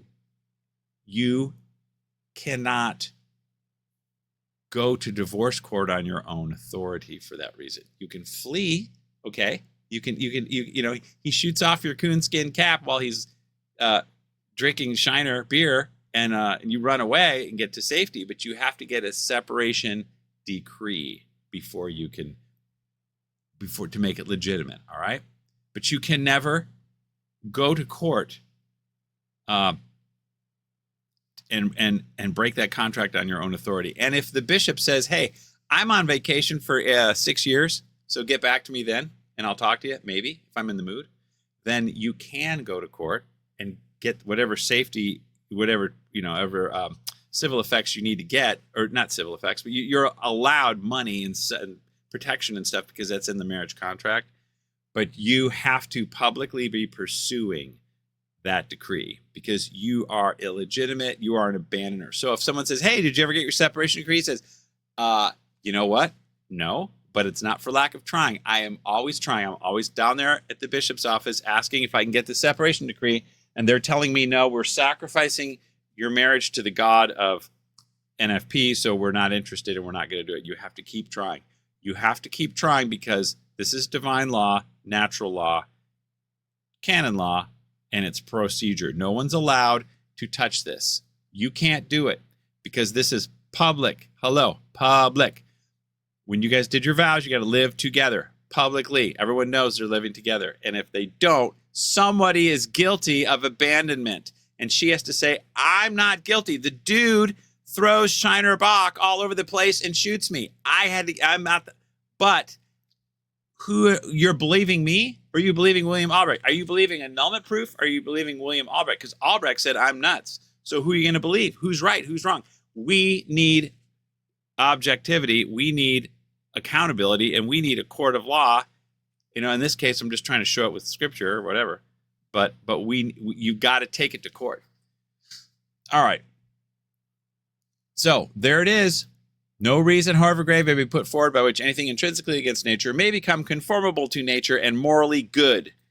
Therefore, every single divorce where you go and take the contract under your own power and take it to the state for them to go under their nice, sharp chainsaw blade right up through your kids' foreheads and cut them in half is it can never be morally good because it's a violation of nature. If the bishop is going to do this, he's going to make sure the innocent spouse is judged innocent, and he's going to say the innocent spouse gets all the kids. So in this case, William would be the guilty spouse because he's causing Stock and Shiner Bach to get really big, okay? And he has got a lot of guns and he's into it. He's the guilty spouse, so he doesn't get the kids, and he also doesn't get the house or the money. The bishop said so. And if William says, sorry, I'm not doing that.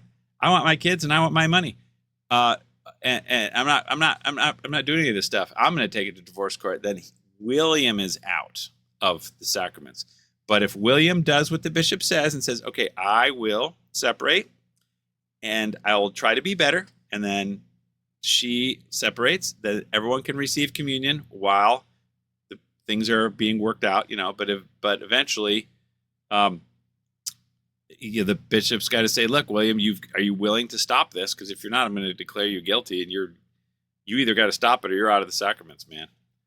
That's how that works. So this is why divorce didn't happen in the old days, and people stayed together because they knew there was literally hell to pay if they didn't. That is why, William, the separation courts have existed, and there's fault-based divorce. It's all Catholic, and then the birth control ruined it, and that's why it went away. And the people who pay the price are the innocent, the children and the innocent spouse. Now, let's talk about a little exception clause. But I say to you that whosoever shall put away his wife, excepting for the cause of fornication, make her to commit adultery, and that he shall marry her that is put away, committed adultery. Yeah, I already kind of went over this. So that's Matthew 5:32. You have to go to the Douay Rheims. If you put away your wife, not divorce your wife. If you put away your wife, you commit adultery. That's what you do. Unless there was cause of fornication. This is why fault-based divorce exists. If there was cause, it's not adultery. And who judges? Because what if Albrecht puts away his wife? Is he wrong or is she wrong? The bishop will judge. Public. He's the public authority. He's got to make the public judgment. Let me think about this for a second. Okay.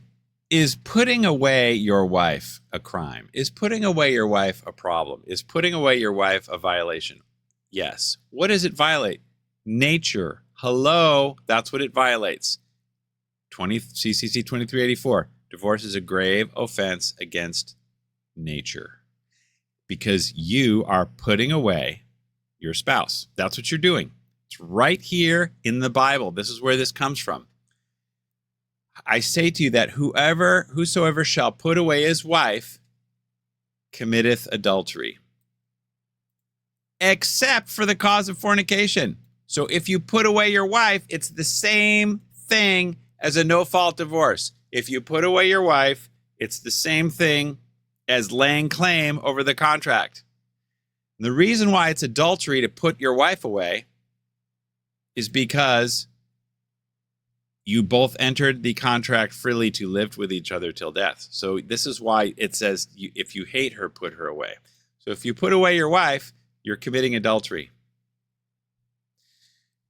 Unless there's cause, then it's not. And if there is cause, because marriage has been placed into church governance publicly, instead of like it used to be back in the really super old days, then you have to have that cause taken to court, the separation court, the bishop.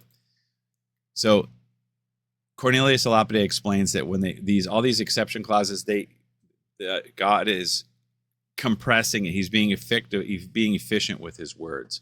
So otherwise, if you can put away your wife, there's no reason for the exception clause, and the adultery is just, the capital red letter A with somebody else, then putting away your wife means nothing. Why do you need an exception clause? You can put away your wife for whatever. You don't need an exception clause. Whatever. So and again, William, he hasn't said it in this video, but what he says this means is accepting for the fact that you need an annulment. So if you think you want an annulment, go ahead and put your wife away, your spouse away, get the annulment, and it's all good. That's what everyone does today. It's totally wrong because Canon 1060, you have to everyone's married until proven otherwise. And then if you do say that this means invalidity instead of fornication, then there is no scriptural basis for separations. And this is why William reaches for the wrong scriptural basis for separations, 1 Corinthians 7. It's the Pauline privilege, which we're going to get into, which I accused him of earlier, and I'm going to show it with the Bible, okay? Same thing with Matthew 19. This is the main one. I say to you, whoever commits shall put away his wife except for fornication and shall marry another. This is committeth adultery. So they say it different ways. You make her commit adultery because you kind of force her out there. But also you just commit adultery, and he that shall marry her that is put away commits adultery. So it says something slightly different, but it's really the same. So you're kind of guilty for forcing her. You're a super jerk if you put her away, but also because she's vulnerable, she's still committing adultery, but she's less culpable. She still is, though. What does Deuteronomy say about divorce? And it has been said, whosoever shall put away his wife, let him give her a bill of divorce. That's what the Israelites used to do way back. But I say no. Who puts away his wife? Again, we've got to go to Dewey Reams. None of this. Whoever divorces his wife. It's who puts away. Separation, physical, because there's the physical and there's the significance. Okay. P.S. NFP is based on significance. That's where they get rid of the physical. It has nothing to do with nature. It's just significance. Vasectomy relations do not violate the significance. A eunuch getting married doesn't violate the significance of Christ and his church. That's why they do it today, man.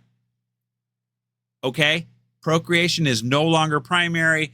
The whole thing is about love. There's no contract anymore in practice. This is where the Catholic Inc. has swept nature under the rug. No questions, please, which is why I'm here. Knock, knock, knock, William, because he just says, annulment proof is crazy. Case closed. Let's move on and talk about happy stuff. Accepting for the cause of fornication, make her to commit adultery, and he shall marry her. Same thing. Anyway, Jesus is saying no. Accepting for the cause of fornication. So enough of that. Let's keep going. You know something? It's almost time for Mass. I'm going to push pause. I shall return. All right, let's do a little Canon 1692 for a second, because I was thinking about something which sounds like maybe a contradiction, but it's not, and we're going to get there. So I keep saying that, divorce is a grave offense against nature because you break the contract. Someone claims to break the contract, and then Casti says, no reason, however grave, allows anyone to break the contract. So if it's always breaking the contract against nature, is always against nature, then how can, and with no matter what grave cause, then how can we say for grave cause you can break the contract? How does that work? Because, the exception clause for adultery, for fornication, for immorality, you can break the contract. Well, no, you cannot break it. What you can do is separate legitimately. That's the difference. Let me explain. Enter Canon 1692 to explain how that works. So this is all canon 1692 is in the part of canon law that talks about separation with the bond remaining and the process, separation process, due process, stuff that William doesn't even talk about, doesn't even know exists, I think. Okay. We don't need to go through it. I can slice and dice this if you want, really easy, if you want in the comments. So I'm not going to go through it. Let's get to the primary part that's important. All right. If it is foreseen that there will be a civil judgment not contrary to divine law, the bishop of the diocese and spouses and living can, in light of their particular circumstances, give them permission to approach the civil courts. This means that as long as the separation is in accord with divine law, meaning we determine innocence and guilt, then it doesn't violate nature, because nature does not, the divine law in the Bible says you can separate for an exception, and that is adultery, aka anything that's really bad for the marriage. Okay, so that's not contrary to divine law, therefore it's not contrary to nature to separate for the grave cause. And if you did separate and there was no grave cause, you're violating nature. Now, because marriage has been brought in-house into the church, in the like 1100s or whatever, now the bishop is the one who makes that call, makes that judgment. So if the bishop can foresee that we're not going to get a civil judgment contrary to civil law, meaning he says, just like I said in the beginning about in France in 997 AD, he looks at the case and he says, okay, William's out of control. He's doing crazy stuff. And so the wife has legitimate cause for separation. I'm going to allow her to take this judgment of mine to the state for enforcement. That's how that works. And this is why it is not contrary to nature when it is just and it is now judged by the bishop. This is how that seeming contradiction irons itself out. Continuing with where we left off, because William brought this up in his video, God made them male and female, right? For this cause he shall leave his father and mother. Now, you've heard that a zillion times. You've read it. Okay, listen. For this cause. For this cause. What is this cause? How many causes? One. What is this cause? A man shall leave his father and mother and shall cleave to his wife, and they shall become one flesh. How do you become one flesh? You become one flesh through the conjugal act. And you can do the conjugal act with a harlot and become one flesh. That's how you become one flesh. For this cause. Procreation is the cause. If I haven't gotten there yet, I will. I can't remember. It's in Trent. It's in the Bible. This is always known as the cause, the primary purpose, the natural purpose, the essential natural purpose has always been, always will be, and can never change, procreation.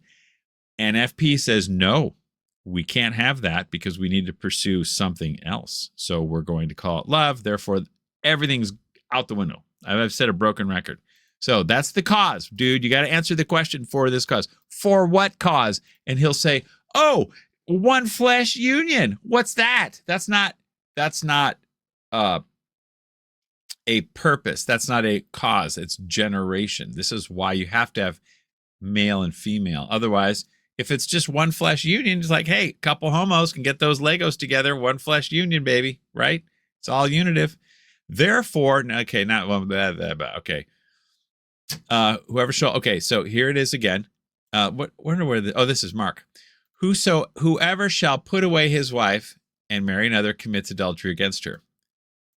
Right? So what if you marry someone else? You're committing adultery. If you just marry someone else and you're already married, you're committing adultery. If you put somebody away, you're committing adultery. So again, and Lapide says this, Christ uses in the Bible very good economy of words to stink it all together. So If you put away your wife, you commit adultery. If you marry someone else, you commit adultery. Otherwise, putting away your wife is a big nothing burger. And that's what William Albrecht is trying to say. And the reason why they say that, as I said, because there's no, he keeps saying there's no contract, because they can't identify the right over the body for acts, because that's not unitive, because NFP requires something called unity. It says a redefinition of marriage. I've coined a new phrase. I call them LGBT NFP Catholics. I'm going to have to make a little meme about that. LGBT NFP Catholics. It's all the same stuff. All you're doing is goofing nature around and getting unity and love out of it. You know, that's it. Okay. I wrote a note to myself. Let's see what it says. By the way, if divorce offends nature, then it's not merely civil. Yeah. That's here. See right up here.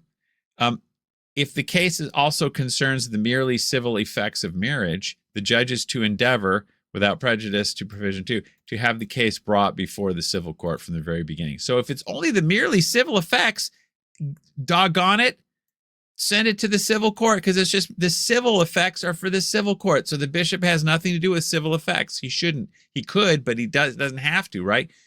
Is divorce merely civil? Is having the kids separated from their parents merely civil? What about the education rights of each parent? Are they merely civil? What about natural law? Is natural law merely civil law? I think you know the answer to that. I got dog hair on my shirt. Susie Q the dog, we're going to maybe meet a suitor for her tomorrow and get some puppies. That's exciting. Now, so where were we? Oh yeah, if divorce offends nature, then it's not merely civil. Correct. Every divorce offends nature because you're laying claim. Every separation is laying claim. This is why and what they're saying is every illegitimate divorce offends nature. That's how that works. Because obviously a legitimate divorce can't offend nature, or it wouldn't be legitimate. So every illegitimate divorce, meaning without the bishop's permission. This is the one key point. We're not living in 412 AD Gaul anymore, where you don't need the bishop's permission because you get to define legitimacy for yourself, your conscience. No, that's out, Doc. It's the bishop. By the way, let's see. If it is merely civil, then it cannot offend nature. That's right. If marriage is more than biology, which is what everyone says now, right, Scott Hahn, right, Christopher West, right, Patrick Coffin, right, everybody else, and William Albrecht, it's more than biology. Then non-unitive acts, okay, this is a good point, I think. This is all about the annulments and how you can tell if an annulment is fake. Look, because there's all these annulments now with kids. How can you have incapacity for a natural marriage if you have capacity for kids? How does that work? Because they'll say, well, it wasn't sacramental. No, a natural marriage and a sacramental marriage are identical. Just like a baptized person and a non-baptized person physically are identical. If marriage is more than biology, then non-unitive acts would produce no offspring, because if marriage is nature and God only wants kids born to valid marriages, then if the conjugal act were non-unitive, whatever that means like somebody is, somebody is not saying yes to it, or they're not liking it or whatever, would produce no offspring. But we know that what the Bible says, or know you not that he who is joined to a harlot is made one body, for they shall be, saith he, two in one flesh. So, as I said, prostitute, you can become one flesh. Therefore, it is only biology. There's no way that you can say validity requires more than biology as far as capacity. You have to all this maturity and all this emotional stuff. Otherwise, because the purpose of becoming one flesh is procreation and education. You can't educate your kids when the church says separate and annul and go remarry. Now you're trashing all the kids. So it's just a logic point right there. The object of consent is objective and it's biology. And if you can do that biology, you're married. Okay? 1639, this is the catechism, and because he mentioned it. Let's read it.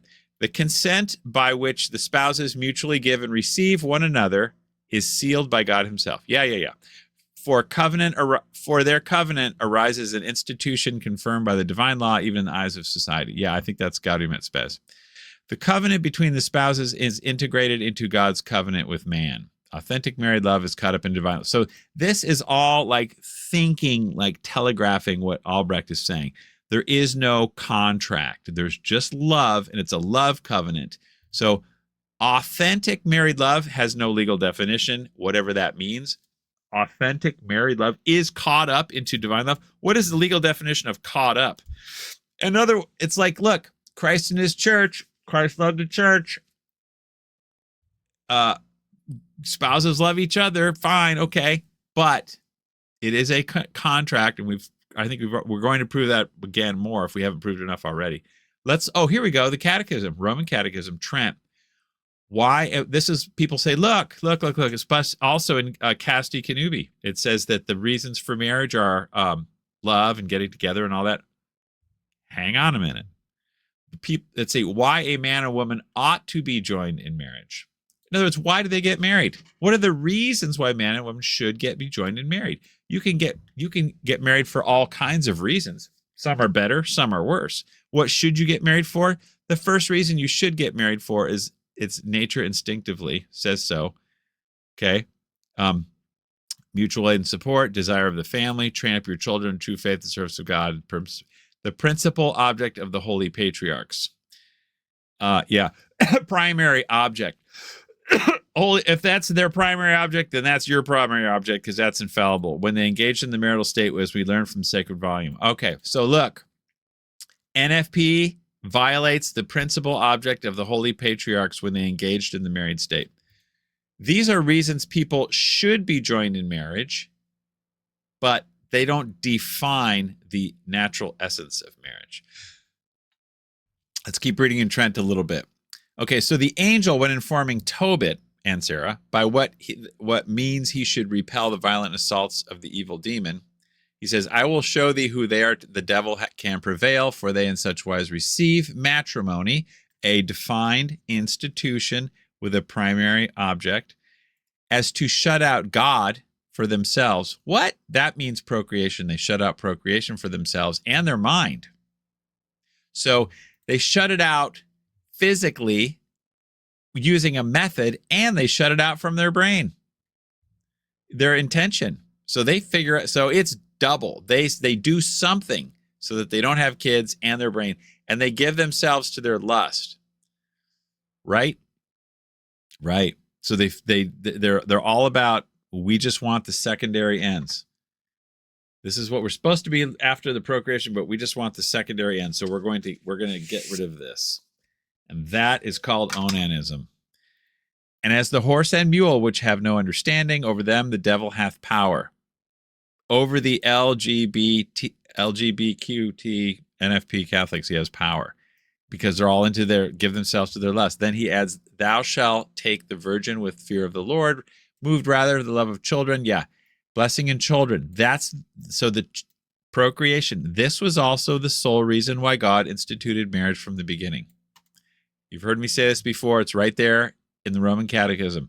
The sole reason why God instituted marriage from the beginning. Remember, we asked the question, for this cause he shall leave his father and mother and be cleaved to his wife. What cause? Children. Blessing in children. Not duty of children. Blessing. There is no duty for children. There's the blessing, because God creates the magic when that happens. Got it? You know what I mean? Just like when the nice black lab is coming over for you, Susie, tomorrow. Now, because God did that, does that, made that in nature. You can't change the nature. You can try, and that's what they're doing today.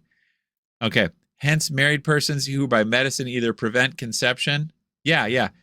You try to prevent conception is nothing less than a conspiracy to commit murder. There's all kinds of murder. The murder doesn't have to be like, I killed a live body. There's a lot of ways you can commit murder, a type of murder. Even harming someone's reputation gravely is a type of murder. Ask St. Francis de Sales. Oh, that reminds me. I got to find something about DeSales. I got to get that. Just a minute.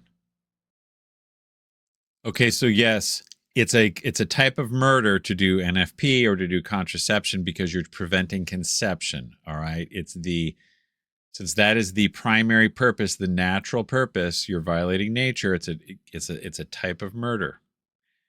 Church has always said that through the saints and elsewhere, but there it is right there in Trent. Now, speaking of murder, that's not necessarily a type of physical murder, like I shot somebody, right? There's other types of murder. I was reading about this just this morning from DeSales.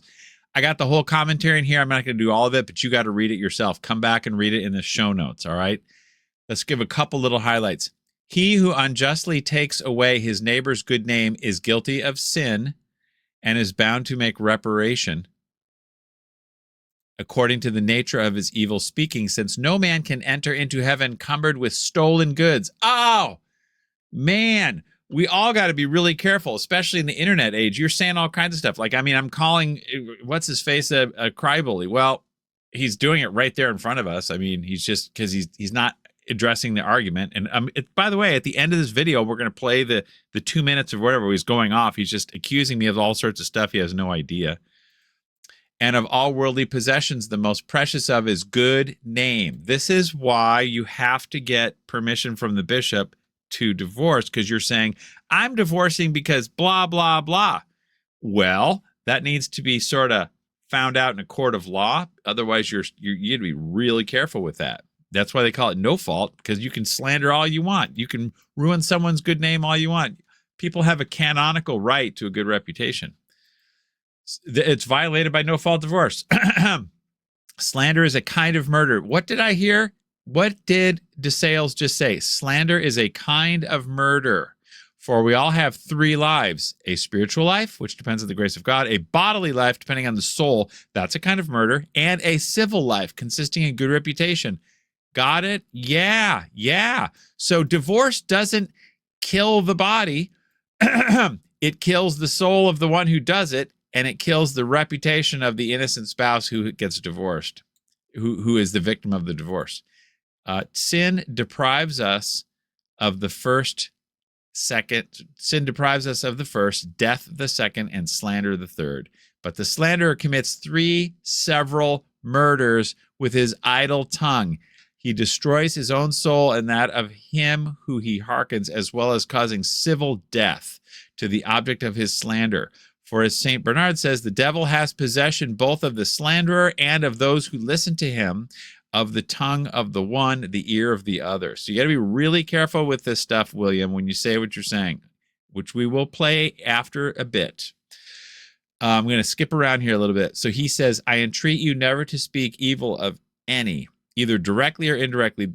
Beware of ever unjustly imputing sins or faults to your neighbor. Yes, it's very easy to do. You got to be really careful with that. Of needlessly disclosing his real faults, or exaggerating such as are overt, or of attributing wrong motives to good actions. Maybe I'm doing that. Well, no, I don't think I am. Of denying the good that you know to exist in another. No, I say William Albrecht is a good guy. He's an impressive guy. He knows a lot of stuff. He has a heck of a lot more than I do about a lot of things. However, he's wrong about this, what I'm going on here. Of maliciously concealing it or depreciating it in conversation. So just be careful what you say, you guys. Anyway, that's enough of that. Now, all this stuff about Malachi, Old Testament, is marriage a contract or a covenant? And of course, if NFP is nature, then you cannot say marriage is a contract, because there's no contractual right to the good of the spouses. I got to think about something just a minute. Yeah, good of the spouses is simply the right to self. It's all it is. It's the right to pursue self. They'll say no, it's the right for others for selflessness, or to give of yourself. Well, that means the other person gets yourself. They have the right to get yourself. So they say, give me yourself. Well, I am. No, you're not. In other words, it's all about what I get, the way you make me feel. I have the right to be happy. At any rate, let's read Malachi chapter 2 that William Albrecht is so big on quoting to prove that it's a covenant. Marriage is a covenant, which it's not. They're speaking. The priests are sharply reproved for neglecting their covenant, not their marriage, their covenant. The evil of marrying with idolaters and so easily putting away their wives. So yeah, it's about marriage, but it's the covenant is the key thing. You don't separate and you don't marry people out of the covenant. The law, the religion. Okay. Behold, I will cast the shoulder to you. I'm going to turn to you. God says, I'm going to reject you, and I will scatter upon your face the dung of your solemnities. If you are doing, you're not following. In other words, you're not following God, and it shall take and it shall take you away with it, and you shall know that I sent you this commandment, that my covenant might be with Levi, the Lord of hosts. Does that mean my marriage? No, that means my covenant, the covenant that God made with Levi, said the Lord of hosts. My covenant was with him. My covenant was with him. Did God marry Levi? No, but he has a covenant with Levi, right? So that it's so silly. But I've already kind of shown that William he's disingenuous, or either he doesn't know it or whatever, because he doesn't say that marriage is a violation of nature. He doesn't say, he thinks that separation with the bond remaining is in 1 Corinthians, which it's not. It's in Matthew 19:9. Okay. And you shall know that I sent you this covenant. And I gave him fear, and he feared me, and he was afraid before my name. So go with Levi, stick with your covenant. That's the point. Yep.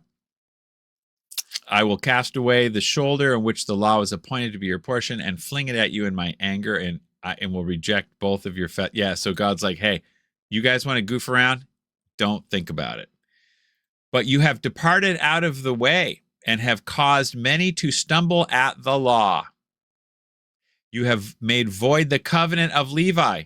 Oh, I thought marriage was a covenant. No, the covenant of Levi, said the Lord of hosts. Therefore, I have also made you contemptible and base before all people. You have not kept my ways and have accepted persons in the law, and have accepted. God wants the covenant with Levi accepted for the right people in the right way. Have we not all one Father? Hath not one God created us? Why then doth every one of us despise his brother, violating the covenant of our fathers? I thought marriage was a covenant. No, the covenant of our fathers. It's the creed brought from God. Judah hath profaned the holiness of the Lord, and which he loved, and hath married the daughter of a strange God. See? It doesn't say Judah has gotten into a new covenant. Judah, tribe of Judah, is like they're just doing typical Jew things or whatever, Hebrew things, and going to the wrong God. So, you have covered the altar of the Lord with tears. Not a good look. Neither do I accept any atonement at your hands. And you have said, for what cause? Because the Lord has been witness to thee, and thy wife of thy youth, who you have despised, yet she was thy partner and the wife of thy covenant, meaning you were married in the covenant, married in the law, married in the church, married with the creed, married with the same belief, the same faith, the faith. Got it? It doesn't mean that she was the wife of the marriage. She was the wife of your contract. Duh. It's like she's the wife of in the covenant. Did not one make her, as she is residue of the Spirit? And what doth one seek but the seed of God? Then keep your spirit and despise not the wife of your youth. So he's like, look, bro, you're blowing off your wife. You're separating from your wife. You're putting away your wife. Can't do that. Bad plan. She's the wife of your covenant. She's not the wife of your marriage. See what I'm saying? It's stupid. She's the wife of your religion. She's married in the same religion that you were in. She's not the wife of your marriage. It doesn't make any sense. The wife of your covenant, as in marriage is a covenant. Just because they use the C word doesn't mean they're calling marriage not a contract. Because if you put away the contract, you're hosed. But nowadays, you're celebrated as brave and, like everything. Oh, man. If I go off on a tangent, it'll take too long. All right. with tears by occasion of your wives who you have put away. Put away. You can't put away your wife if there's no contract, William.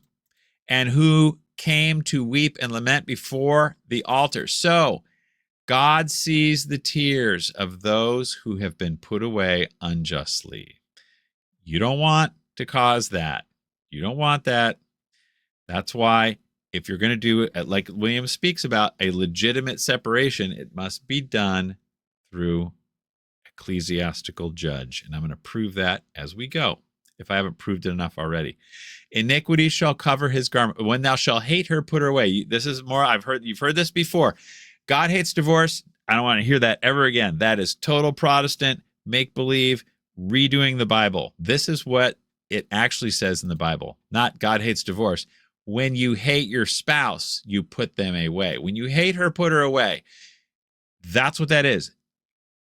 There is no putting away, and if you do, you hate her, and iniquity will cover your garment if you do that, a.k.a. you divorce, you're out of communion, you're not going to heaven. You're going somewhere else, wherever that is. I don't know. If it's not heaven, I don't know. We don't know. Who knows, right? But it's somewhere. Maybe Judas is hanging out there. Who knows? We don't know. Church doesn't say. Anyway, iniquity shall cover your garment, said the Lord of hosts. Keep your spirit and despise not. You got to pray, keep your spirit, and don't hate your wife and put her away. This all violates William Albrecht, who says there's no contract. So you can put away your wife, no problem, because you're not violating anything. If I take a gun and shoot it in the Sahara Desert, it doesn't violate anything. But if I take a gun and go somewhere where there's a person right there and shoot it, I'm violating something. See the difference? So it just depends on what you do with your contract. And if there isn't a contract, you're not doing it. Like you're shooting a bullet in the middle of nowhere. There's nothing to hit. Hope that was clear enough. Every man that putteth away his wife. Okay, here we go. You have wearied the Lord with your words. Where have we wearied him? In that you say, everyone that doth evil is good in the sight of the Lord, such please him, blah, blah, blah. Okay, look, iniquity shall cover his garment. That's you if you divorced. You've got iniquity. This is why people say, oh, the divorce, the annulment was so healing. Basically, they gave you a false peace and said, we have now wiped your guilt away. It's kind of like getting the fine on your ticket. You go to the judge and they go, we're going to waive that fine and dismiss this ticket. And you walk out of there feeling great, right? If you have divorce guilt, you go into the annulment and they say, we'll give you an annulment. Then you walk out of there and you're like, I feel great. I don't have any more divorce sin. Wrong, you still do. You can't get rid of divorce sin by getting the annulment because it was a nature violation. That doesn't go away. You have to deal with that. Even if the church declares it invalid, you still have created this sin that's legitimate. Just like the kids are legitimate, even if there's an annulment, your sin that got you to the annulment court is legitimate. Even if you get the annulment, it's still there. All right. Every man that putteth away his wife without just cause, notwithstanding that God permitted it in the law. Yeah, he did in the Old Testament. To prevent the evil of murder. Yeah, they were pushing their wives off a cliff to get a new model. That's why he allowed it, because like, you guys are nuts. But every man that puts away his wife without just cause, that's how you get a legitimate separation, William. You must have just cause. And nowadays, it's only judged by an ecclesiastical judge. If anyone comes to judge their own just cause, they're not going to heaven. You cannot touch that. You're violating nature. Iniquity will cover your garment if you separate without the bishop's permission. If you need to separate for an emergency, that's fine. But you got to turn right around and go get that. You got to go get legitimacy through your bishop. You got to keep trying for that. You have to be willing to stand before God and say, I did everything I could to get the bishop's permission, and I never stopped trying.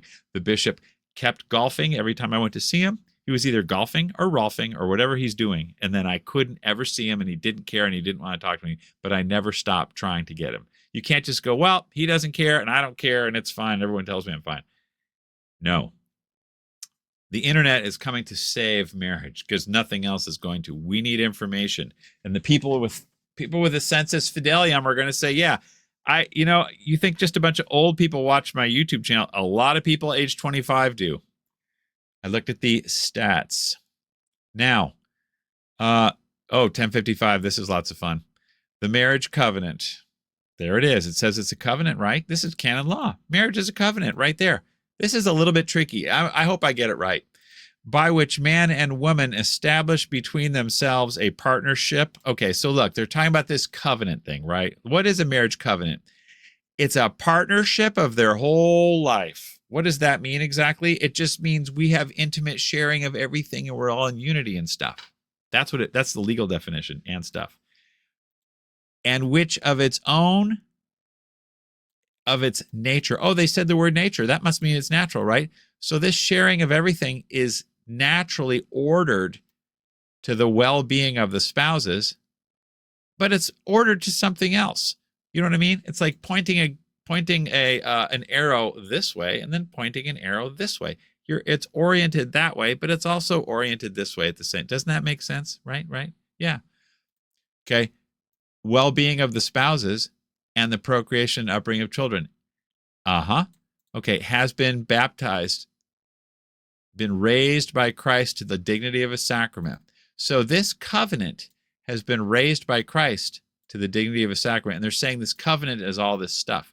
What they're really kind of saying here poetically is the entire legal definition of marriage, essential and non-essential, is a covenant. They're just kind of making this up. It's like the covenant is everything that marriage is, the broad definition. Now, canon law says where there is a lacuna in the law or confusion or something that's not clear, we must revert back to the previous law or what.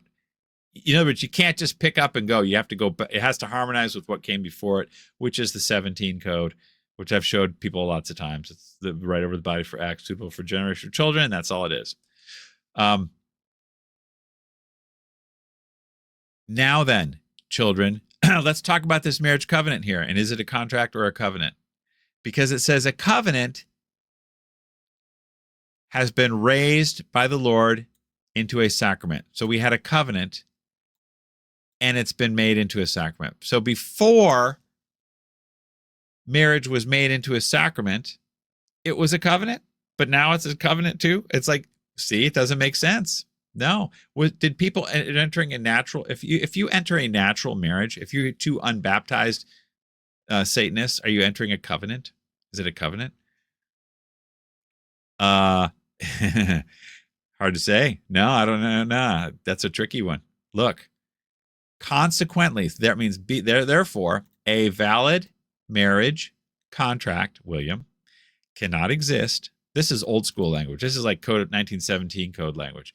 A valid marriage contract cannot exist between baptized persons without it being that very fact of sacrament. So a valid contract is a sacrament. And now they're saying a valid covenant is a sacrament. So is marriage a contract or a covenant? They're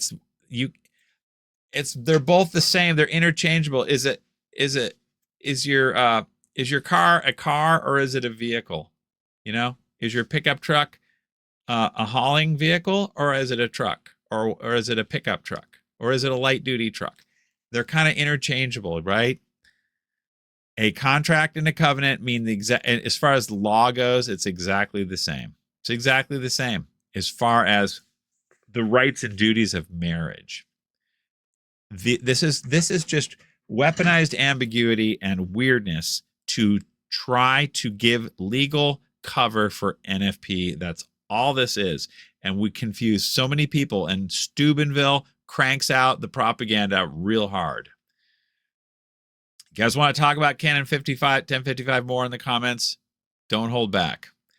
Okay, this is the 2383 that William discussed, and I told you why it doesn't make sense or what they're actually meaning. This is the loophole that everyone says, hey, divorce is, it's bad. It's like he said, it's a grave offense. But if it's your only possible way to protect the kids, I mean, come on, what do you want to do? Do you think someone should live in abuse? Do you think so? I mean, come on. Dude, the separation of spouses while maintaining the marriage bond can be legitimate.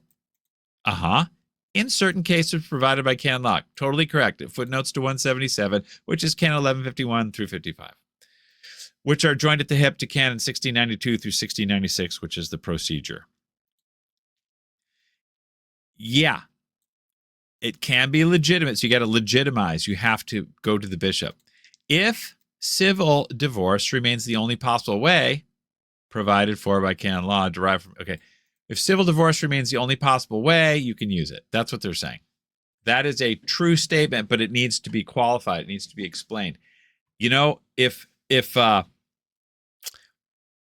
there's no other way, I just thought of a dumb analogy. We'll see if it works. Is it okay to get drunk? No. But if it's the only way, you have no anesthesia and you're in Vietnam, they have to cut your leg off and it's going to be in 10 minutes. You're going to drink that whole fifth of Jack Daniels, man. You're just going to do it.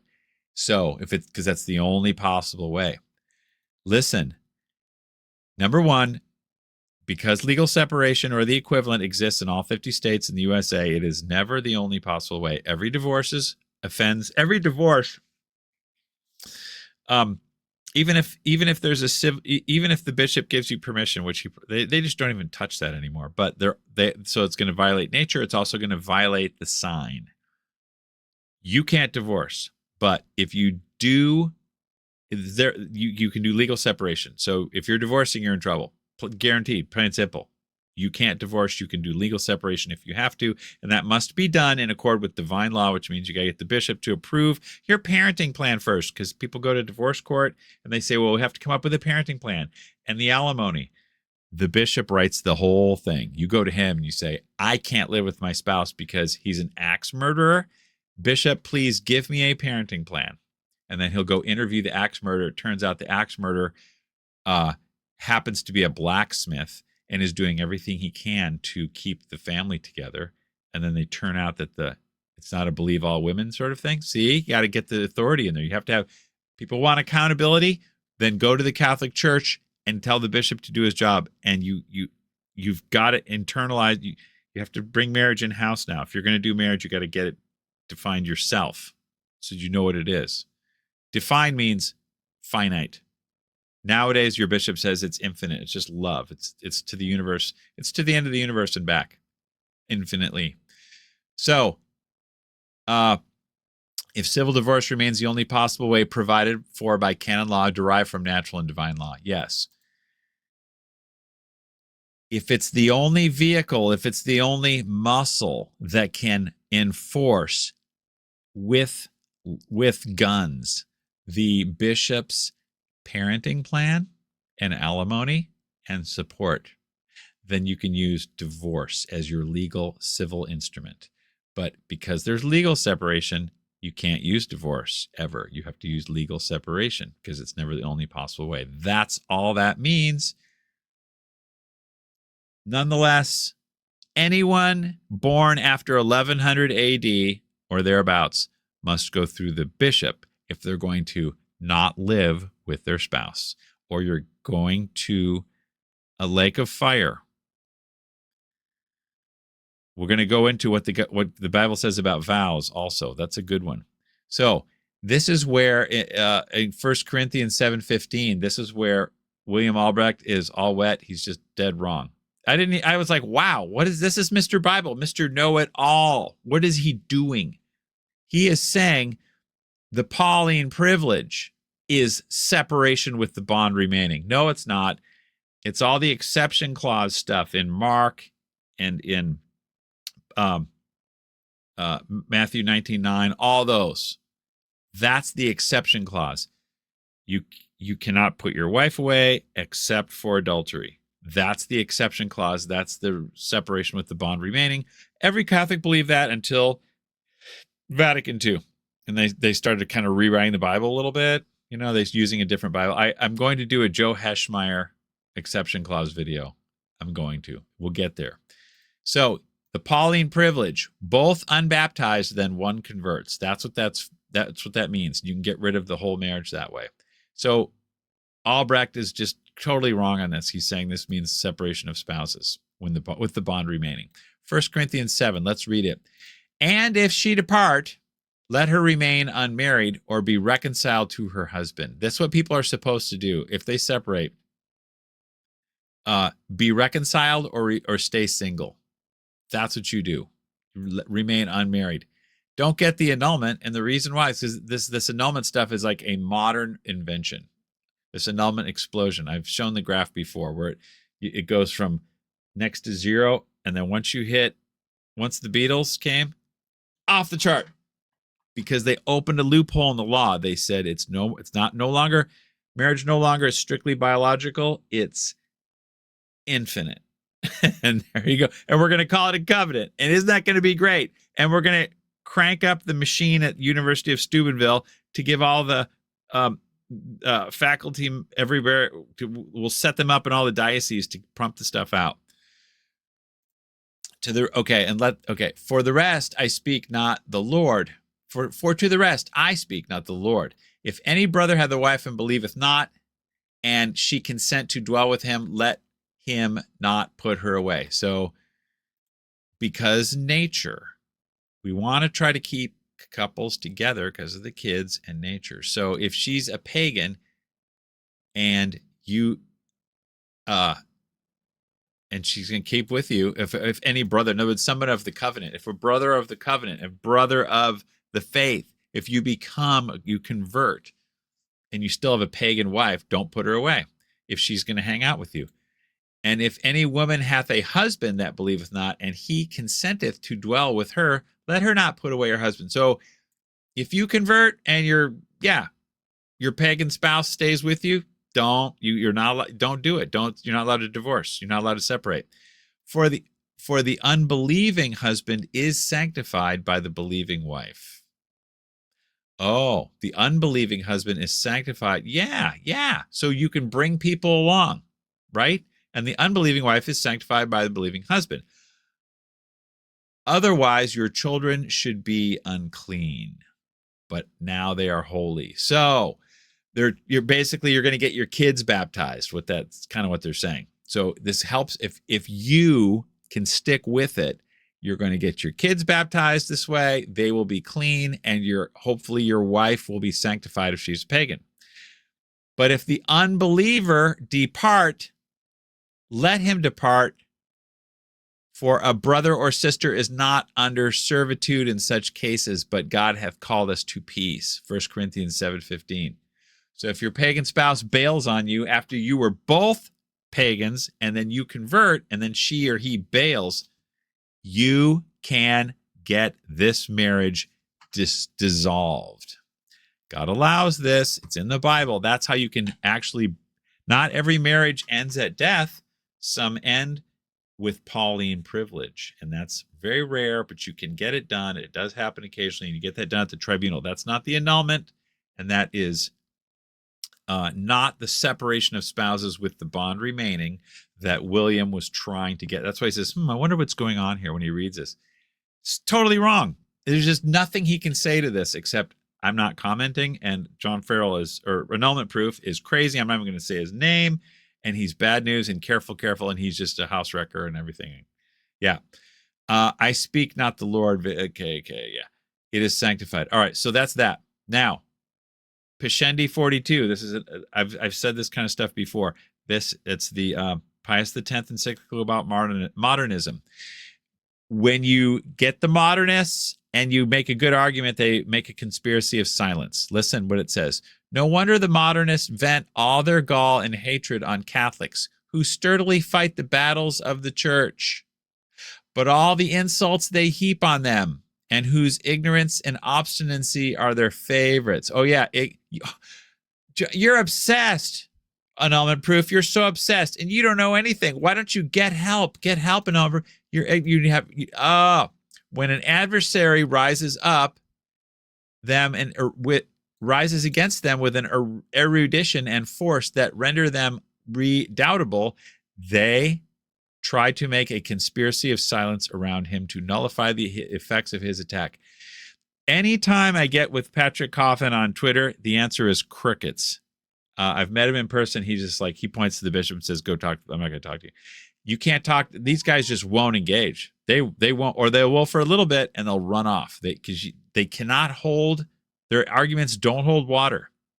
The amount of career ending that this is big. They're just like, we're not going to touch this. Just like MC Hammer, right? Now, Luke 16:17 was brought up in the video, so let's see what it says. And it is easier for heaven and earth to pass than one tittle of the law to fall. Keep the law. Everyone that putteth away his wife and marrieth another commits adultery. As we've said before, and this is good to get, everyone who marries another commits adultery. If you marry another, you commit adultery. And if you put away your wife, you commit adultery. So if you put away, you commit adultery. And if you marry, you commit adultery. And he that marrieth her that is put away from her husband commits adultery. So it's the remarrying that's adultery, and it's the putting away that's adultery. Otherwise, they wouldn't even talk about putting away. They'd just say, don't marry someone who's not your spouse. We don't care about the putting away. No, we do care, because that's the contract that William Albrecht can't touch, doesn't say exists anymore. It's so nuts. This is why everyone's red-pilled on marriage. Why would I sign a contract that someone's incentivized to break? Like, it's not a contract, it's a covenant. Okay, the church says it's a contract. The bishop looks the other way, and the state says it is a contract, and the contract is, it's a no-fault contract. So why would I sign a no-fault contract and someone's incentivized to break it, and they get cash and prizes for doing so? No thanks. No, no, no. This is why you must define marriage yourself and have your spouse know it, and then realize anyone who breaks this agreement, breaks this contract, isn't going to heaven. And that you got to find someone with fear of the Lord. Now you got something, and you keep it together. Whenever good fences make good neighbors, good contracts with good marriages, everyone follows that contract, things fall into place.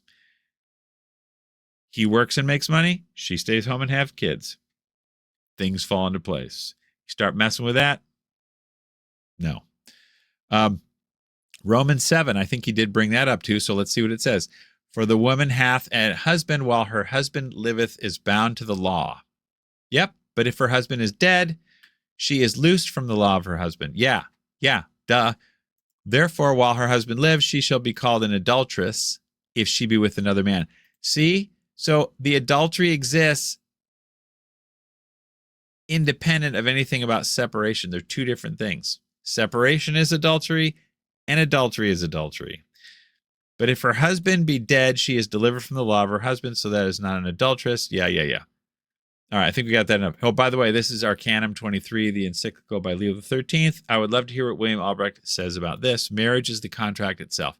I could give you tons of statements from church documents and popes and encyclicals and law saying marriage is a contract. What does William say?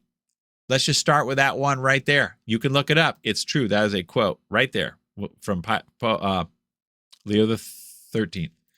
1 Corinthians 7:5. This is the contract right here. Defraud not your contract. Sorry, contract right there. Don't defraud. That's marital debt, except perhaps by consent for a time. Therefore, because you have to have mutual consent, because you have a right over the body. To give yourself to prayer, return together again, lest Satan tempt you for your incontinency. So your weakness, so your indulgence, you can indulge in the conjugal act because of incontinency, but that's not the purpose. That's not the natural purpose, but it is allowed. And Aquinas, as well as like St. Alphonsus, say this in different ways, but it's basically the same thing. It is permitted. Have his own wife, that is, keep his wife which he hath. He is meaning is not to exhort the unmarried to marry. Okay, this is good. Yeah, there's a part in there that Albrecht said. I didn't put in the video because it wasn't a big deal, but he said that if they can't contain themselves, better to marry. No, the Bible says if they do not contain themselves. Everyone can contain themselves. It is a choice. So it's not like everyone has the choice to be celibate, to be consecrated, if they choose to. No one is so out of control that they can't. They can choose. So it's not that they can't contain themselves. All right, this is an important point, and I cut it out of the video because the video was getting too long. But this is something that someone could bring up to William Albrecht because he gets it wrong. If they do not contain, that is spoken of such as are free and not such as by vow, having given their first faith to God, to whom they will use proper means to obtain it. God will never refuse the gift of continency. Some translators have corrupted this text by rendering it if they cannot contain. William Albrecht is using corrupted text because he says it means if they can't contain. No, it's if they do not, they choose not, because they're free. So if she depart, she should remain unmarried or be reconciled to her husband, and let not the husband put away his wife. You guys have got to get to the Douay Rheims. The new ones are not cool, the new Bibles, because they say, and let not the husband divorce his wife.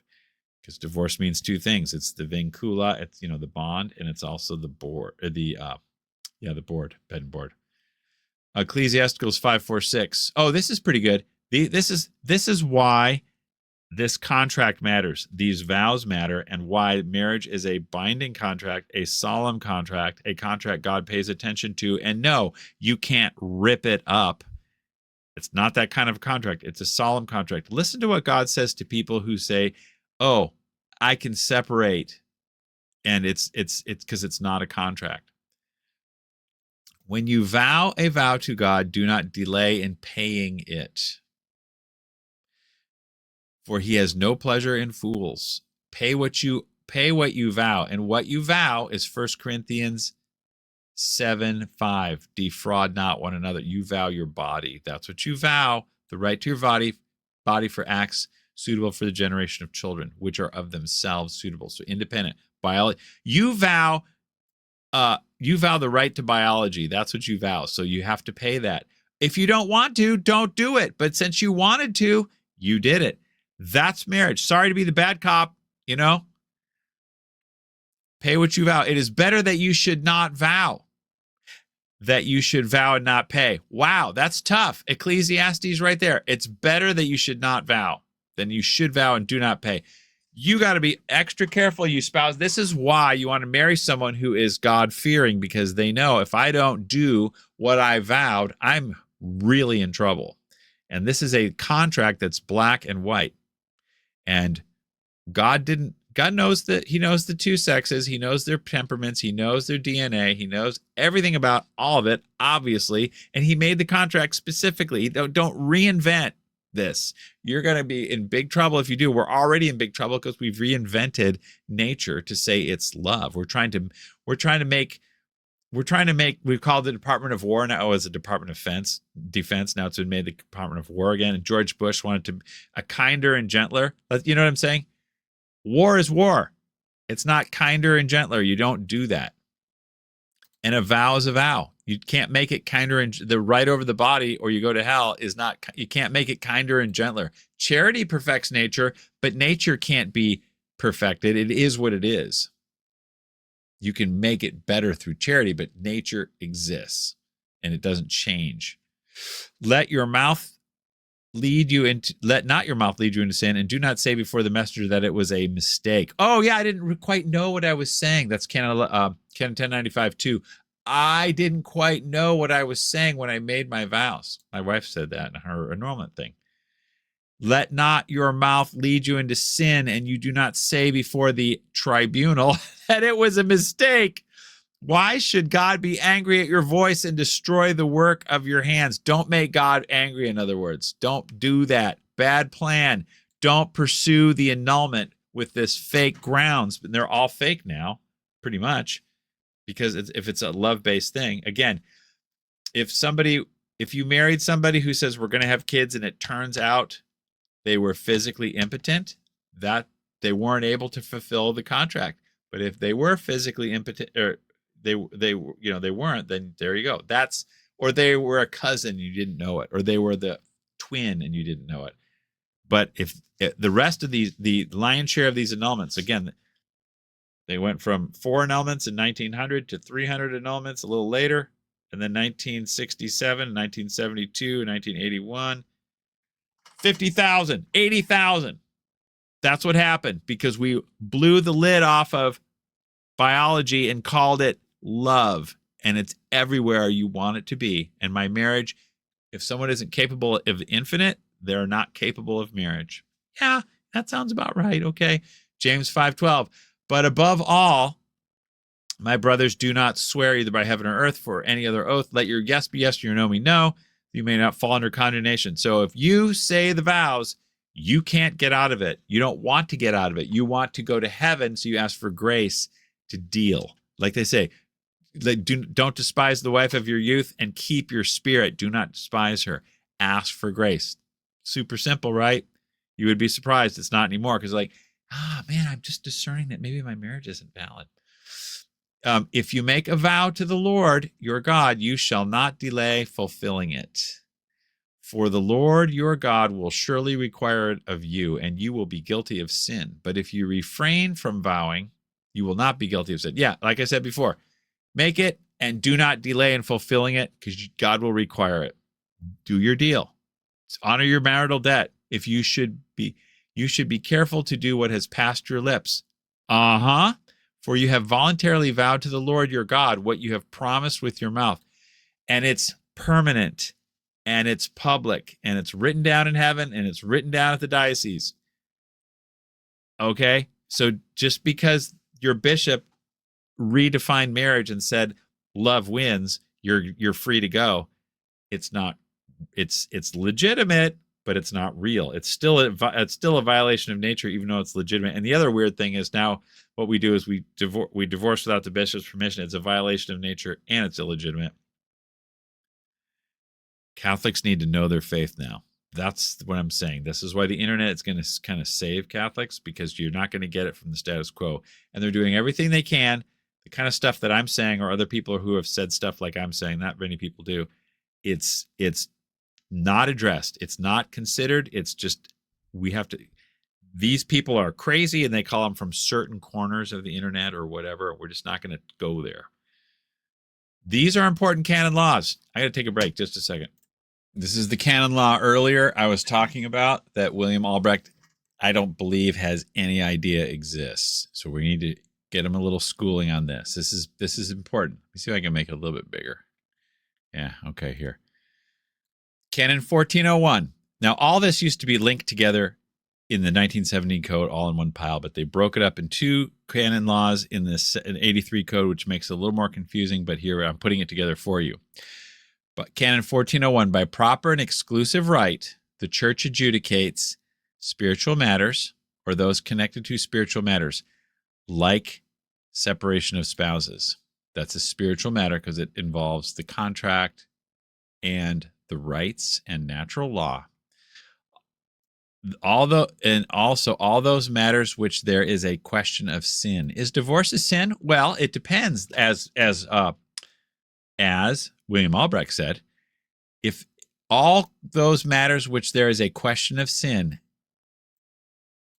the church adjudicates determination of culpability. Okay?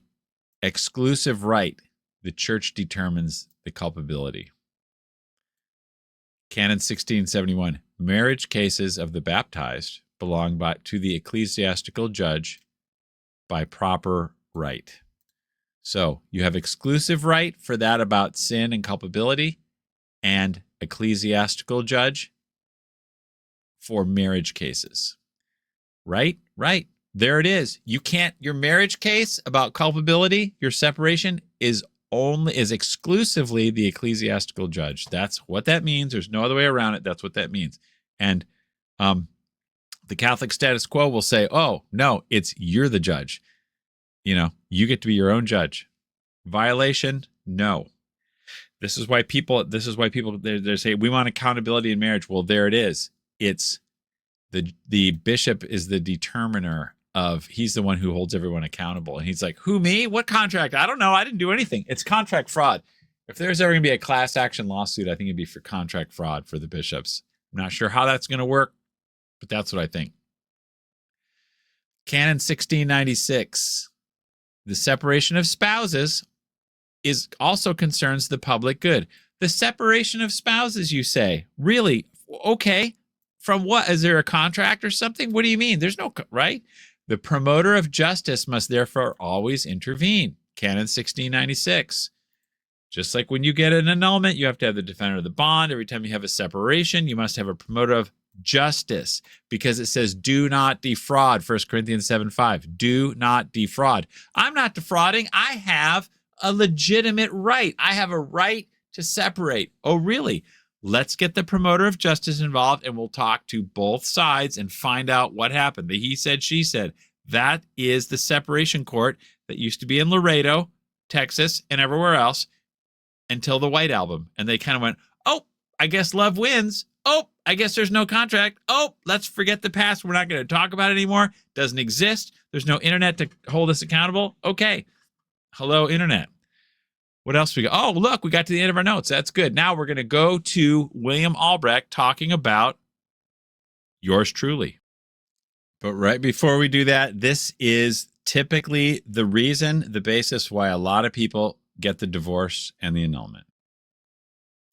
Gotta make a move to a town that's right for me.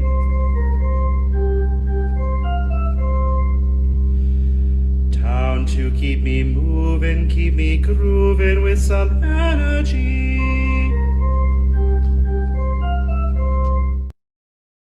Temptation for a priest to say, sure, comfort, comfort. But what a priest needs. Okay, take two. Gotta make a move to a town that's right for me.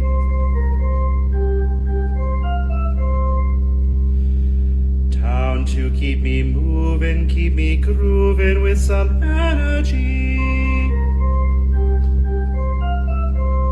Dude, that's all it is. The pursuit of self. Because if people have the right to the gift of self, the total gift of self, then like, hey, I am demanding, I'm requesting my right to self according to what my self wants. And I got to make a move to a town that's right for me, so to speak. So there you go. That's kind of all that's going on. And they'll just dress it up as like, oh, I have grave cause. No. Really what it boils down to is I want a way out, and I'm going to create a way out, and I'm going to create circumstances to get my way out because funky town, man. Now, take it away, William, and he's going to talk about me, and this is the whole reason for I started the video. See, I'll probably interject a little bit too, believe it or not. Who, after the death of their spouse, they chose to remain celibate for the rest of their lives. And they chose to live out their lives to devotion to God, Lena. And I wrote down a list of them where they chose to live out as holy widows. They chose to live out their lives devoted to the Lord. Now, I wonder if anybody in the audience knows who I'm going to go to. Let me look in the audience. Who do we have in the audience?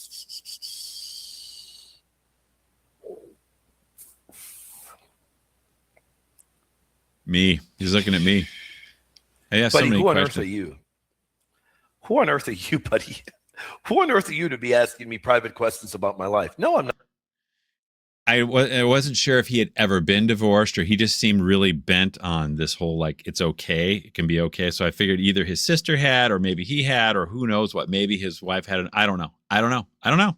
But it just seemed like maybe. So I was asking lots of questions, and I finally got through with this one.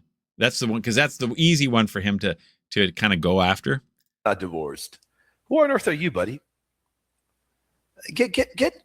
Buddy, get some help, dude. I know who you are, my friend. You're the one who you're not well, buddy. Get help, buddy. See that? Hello, St. Francis de Sales. You're not well. Get help. This is like condescending, and we're just basically smearing your reputation and talking about that. So you have William Albrecht, who's Mr. Mainstream, and then you have a guy like me who's a nobody. Who are you going to believe? Not me. And of course, because William is saying, don't believe annulment proof, even though I'm coming up with the receipts and the facts and trying to engage, he's like, no, it's like modernism 101. Every time anybody does a show on divorce, remarriage, and annulment, this guy's a quack. I don't even want to know why your wife never wanted to be around you anymore. This guy's a quack. Now he's saying, I don't know why your wife never wanted to be around you anymore. Does he have any idea? I'm not mad at him. I've been stabbed so many times. I'm a ghost. It doesn't matter. But he's deciding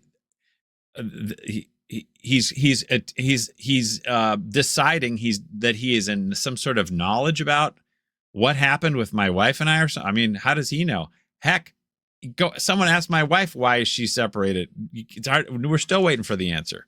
Basically, it was Funky Town. People just want to change a venue, man. That's what they want. She just wants out, and she'll get it done because you can. I don't want to know, man, but get a little bit of help, buddy. Get some help. Where do you go for help? What he's saying is stop talking like this and get with the status quo. Fall back in line. Don't ask questions. You're asking the wrong questions. You're making people uncomfortable. And what we cannot answer you annulment proof. So what we're going to do is say you're nuts. By the way, for people that may be thinking that I'm being mean to that guy is mentally disturbed. So you can't listen to me. I'm mentally disturbed, whereas he's not mentally disturbed. So since you're not mentally disturbed, rather than saying something about how disturbed I am, how about just address the argument? Can we do that? How about that much? He is the one that has been blocked on Catholic Answers. He's been blocked on every Catholic radio you can think of. Victory. If you're blocked on every Catholic radio, maybe wonder why that is. Why do you think if what I'm saying, which is just repeating stuff that everyone Catholic basically did before 1965, if you're blocked on every Catholic outlet, there's your answer. That Catholic Inc. is, and what is widespread that never was?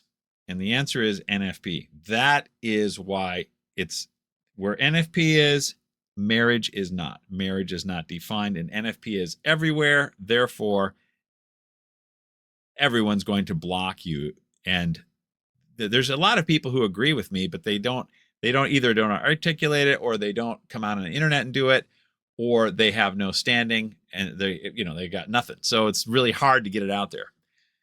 Sorry, go ahead. He's mentally disturbed. And his wife abandoned him because of the way he treated her. His wife abandoned him because of the way he treated her. You can go to the divorce court and show how I was removed from the house for no reason other than you live in liberal Seattle, and she says, I don't want to be here with him anymore, and I like other guys, so I'm going to take the house and the kids and make him leave. And there, for no cause, there was no nothing, right? What was that thing, William? You seem to know. This is why it's a type of murder to wreck someone's reputation. What have I done? What crime have I done? What stuff have I done to violate the marriage contract, which you say doesn't exist? What is it, William? You don't know. Why don't we go with what the church teaches? Well, what does the church teach? You are innocent until proven guilty. Have I been proven guilty of anything? No. There's been no separation trial. The bishop has refused to do. I've tried everything. And my wife's like, she could take it to trial if she wanted to. She could say, I'm a damsel in distress and he's terrible. And I want this done legitimately, a separation decree. She won't do it because there's nothing there. There's nothing there. It's sort of like if William's wife just made up a bunch of stuff and she says, I'm following my conscience. Well, okay. It's an inside job. Marriage is a private affair, as the Hollywood movie in 1940 or something came up with. No, it's a public affair. Like we said, 1696, promoter of justice. It's a public matter. The church says the separator is guilty until proven innocent. The separator is is automatically a public abandoner until proven innocent. That's why you have to make it legitimate through the bishop.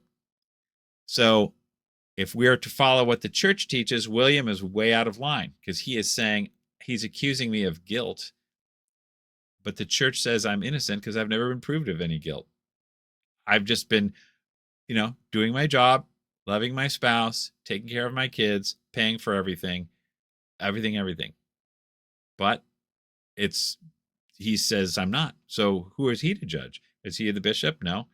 I guess I'm rambling a little bit. Continue, William. I can't even imagine what he did.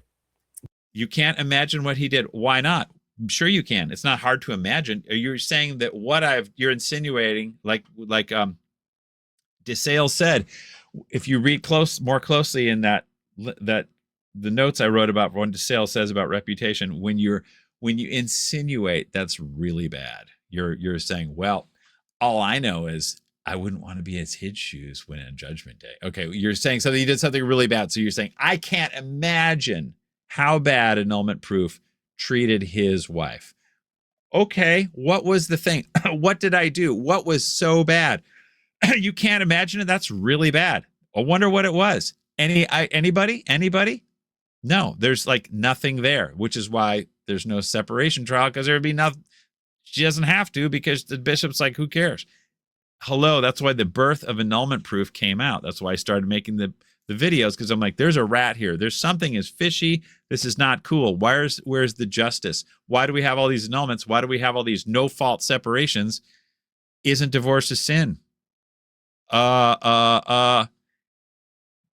why I'm making the videos. All right, keep going, William. Is there any more? But he's not well. That guy is Okay, the guy's not well. Okay, we've established that. not well. Be careful. Be careful with that guy. You're right there, Abel. Now let's talk about that. Be careful with that guy. So he basically said he's no good, he's terrible, he's weird, he's messed up, and he's a wife beater or whatever he was, and be careful. Total reputation smear there, or close to it. So anyway, William, I'm not holding it against you. I'm just saying don't do that. And what would be really cool, William, and if you want to read the Bible about this stuff, you know the thing about if you say something bad about somebody, you spread pillow and feathers all over the place. You want to take advantage of that and try to do it. You can't go out and pick up all those feathers. You could talk to me and ask me some questions, and we could together go through church teaching, the Bible, canon law, and you could ask me questions, and we can objectively establish, what does the church say about me, my wife, the separation, the guilt, and the innocence. It's not a mystery. It's all black and white, and it's church teaching. We can do that. And as I said, church teaching is anyone who does not separate is innocent until proven guilty. And there's one guilt and one innocent party in every separation. All right, y'all, we've done it. We are at the end. Now, it's really great. We got 1,000 subscribers. I think we have 1,010 by now. That's cool. Eventually I'll be retiring, and we can get up to a lot more and do some more things.